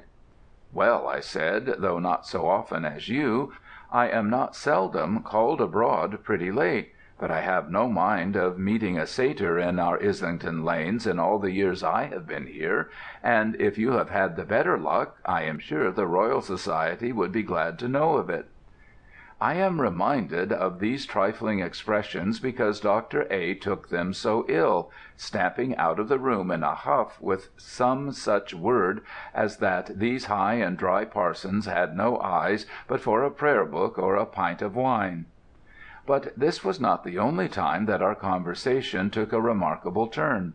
There was an evening when he came in, at first seeming gay and in good spirits, but afterwards, as he sat and smoked by the fire, falling into a musing way, out of which to rouse him I said pleasantly that I supposed he had had no meetings of late with his odd friends; a question which did effectually arouse him, for he looked most wildly, and as if scared, upon me, and said, "You were never there." "I did not see you. Who brought you?" And then in a more collected tone, "What was this about a meeting? I believe I must have been in a doze." To which I answered that I was thinking of fauns and centaurs in the dark lane, and not of witches' Sabbath, but it seemed he took it differently. "Well," said he, "I can plead guilty to neither, but I find you very much more of a sceptic than becomes your cloth. If you care to know about the dark lane, you might do worse than ask my housekeeper that lived at the other end of it when she was a child." "Yes," said I, "and the old women in the almshouse and the children in the kennel. If I were you I would send to your brother Quinn for a bolus to clear your brain." "Damn Quinn," says he, "talk no more of him. He has embezzled 4 of my best patients this month. I believe it is that cursed man of his, Jennett, that used to be with me. His tongue is never still. It should be nailed to the pillory if he had his deserts." This, I may say, was the only time of his showing me that he had any grudge against either Dr. Quinn or Jennett, and, as was my business, I did my best to persuade him he was mistaken in them. Yet it could not be denied that some respectable families in the parish had given him the cold shoulder, and for no reason that they were willing to allege. The end was that he said he had not done so ill at Islington, but that he could afford to live at ease elsewhere when he chose, and anyhow he bore Dr. Quinn no malice. I think I now remember what observation of mine drew him into the train of thought which he next pursued. It was, I believe, my mentioning some juggling tricks which my brother in the East Indies had seen at the court of the Rajah of Mysore. "A convenient thing enough," said Dr. Abell to me, "if by some arrangement a man could get the power of communicating motion and energy to inanimate objects." "As if the axe should move itself against him that lifts it, something of that kind? Well, I don't know that that was in my mind so much. But if you could summon such a volume from your shelf, or even order it to open at the right page." He was sitting by the fire, it was a cold evening, and stretched out his hand that way, and just then the fire irons, or at least the poker, fell over towards him with a great clatter, and I did not hear what else he said. But I told him that I could not easily conceive of an arrangement, as he called it, of such a kind that would not include as one of its conditions a heavier payment than any Christian would care to make; to which he assented. "But," he said, "I have no doubt these bargains can be made very tempting, very persuasive. Still, you would not favour them, eh, Doctor? No, I suppose not." This is as much as I know of Dr. Abell's mind, and the feeling between these men. Dr. Quinn, as I said, was a plain, honest creature, and a man to whom I would have gone, indeed I have before now gone to him for advice on matters of business. He was, however, every now and again, and particularly of late, not exempt from troublesome fancies. There was certainly a time when he was so much harassed by his dreams that he could not keep them to himself, but would tell them to his acquaintances, and among them to me. I was at supper at his house, and he was not inclined to let me leave him at my usual time. "If you go," he said, "there will be nothing for it but I must go to bed and dream of the chrysalis." "You might be worse off," said I. "I do not think it," he said, and he shook himself like a man who is displeased with the complexion of his thoughts. "I only meant," said I, "that a chrysalis is an innocent thing." "This one is not," he said, "and I do not care to think of it." However, sooner than lose my company, he was fain to tell me, for I pressed him, that this was a dream which had come to him several times of late, and even more than once in a night. It was to this effect, that he seemed to himself to wake under an extreme compulsion to rise and go out of doors. So he would dress himself and go down to his garden door. By the door there stood a spade which he must take and go out into the garden, and at a particular place in the shrubbery, somewhat clear and upon which the moon shone, for there was always in his dream a full moon, he would feel himself forced to dig. And after some time the spade would uncover something light coloured, which he would perceive to be a stuff, linen or woolen, and this he must clear with his hands. It was always the same, of the size of a man and shaped like the chrysalis of a moth, with the folds showing a promise of an opening at one end. He could not describe how gladly he would have left all at this stage and run to the house, but he must not escape so easily.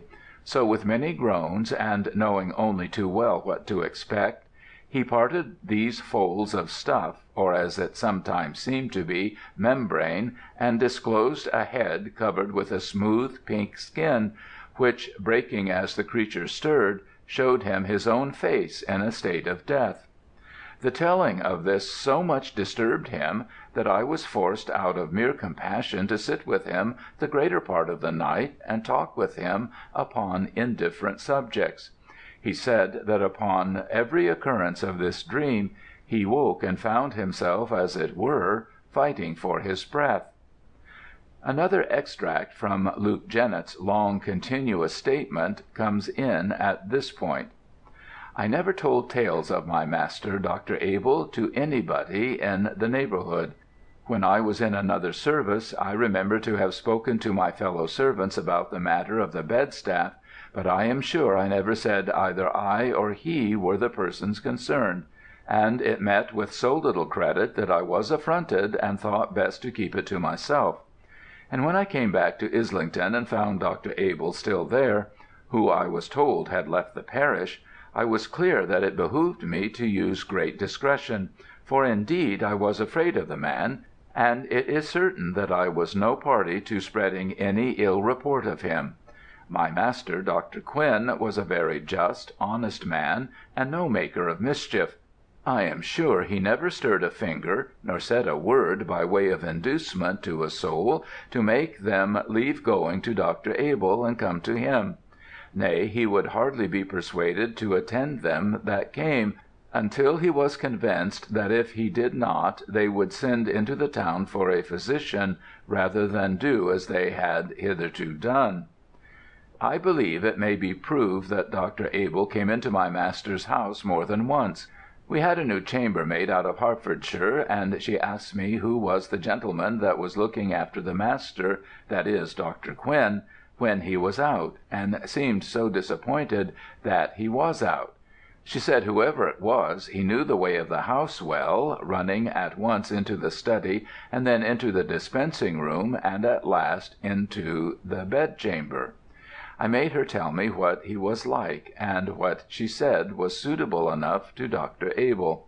But besides, she told me, she saw the same man at church, and some one told her that was the doctor. It was just after this that my master began to have his bad nights, and complained to me and other persons, and in particular what discomfort he suffered from his pillow and bedclothes. He said he must buy some to suit him, and should do his own marketing; and accordingly brought home a parcel which he said was of the right quality, but where he bought it we had then no knowledge, only they were marked in thread with a coronet and a bird. The women said they were of a sort not commonly met with, and very fine, and my master said they were the comfortablest he'd ever used, and he slept now both soft and deep. Also the feather pillows were the best sorted, and his head would sink into them as if they were a cloud, which I have myself remarked several times when I came to wake him of a morning, his face being almost hid by the pillows closing over it. I had never any communication with Dr. Abell after I came back to Islington, but one day, when he passed me in the street and asked me whether I was not looking for another service, to which I answered I was very well suited where I was, but he said I was a tickle-minded fellow, and he doubted not he should soon hear I was on the world again, which indeed proved true. Dr. Pratt is next taken up where he left off. On the 16th I was called up out of my bed soon after it was light, that is about 5, with the message that Dr. Quinn was dead or dying. Making my way to his house, I found there was no doubt which was the truth. All the persons in the house, except the one that let me in, were already in his chamber and standing about his bed, but none touching him. He was stretched in the midst of the bed, on his back, without any disorder, and indeed had the appearance of one ready laid out for burial. His hands, I think, were even crossed on his breast. The only thing not usual was that nothing was to be seen of his face, the two ends of the pillow or bolster appearing to be closed quite over it. These I immediately pulled apart, at the same time rebuking those present, and especially the man, for not at once coming to the assistance of his master. He, however, only looked at me and shook his head, having evidently no more hope than myself that there was anything but a corpse before us. Indeed, it was plain to any one possessed of the least experience that he was not only dead, but had died of suffocation. Nor could it be conceived that his death was accidentally caused by the mere folding of the pillow over his head. How could he not, feeling the oppression, have lifted his hands to put it away?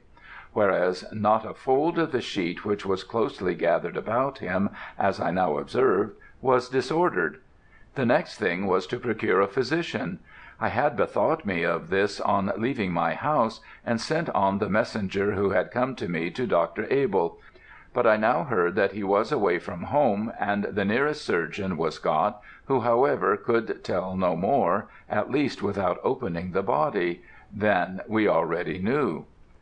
As to any person entering the room with evil purpose, which was the next point to be cleared, it was visible that the bolts of the door were burst from their stanchions, and the stanchions broken away from the doorpost by main force; and there was a sufficient body of witness, the smith among them, to testify that this had been done but a few minutes before I came. The chamber being moreover at the top of the house, the window was neither easy of access nor did it show any sign of an exit made that way, either by marks upon the sill or footprints below upon the soft mould. The surgeon's evidence forms, of course, part of the report of the inquest, but since it has nothing but remarks about the healthy state of the larger organs and the coagulation of blood at various parts of the body, it need not be reproduced. The verdict was death by the visitation of God. Annexed to the other papers is one which I was at first inclined to suppose had made its way among them by mistake. Upon further consideration I think I can divine a reason for its presence. It relates to the rifling of a mausoleum in Middlesex which stood in a park, now broken up, the property of a noble family, which I will not name. The outrage was not that of an ordinary resurrection man. The object, it seemed likely, was theft. The account is blunt and terrible. I shall not quote it. A dealer in the north of London suffered heavy penalties as a receiver of stolen goods in connection with the affair. End of Story 5. End of A Thin Ghost and Others, by Montague Rhodes James.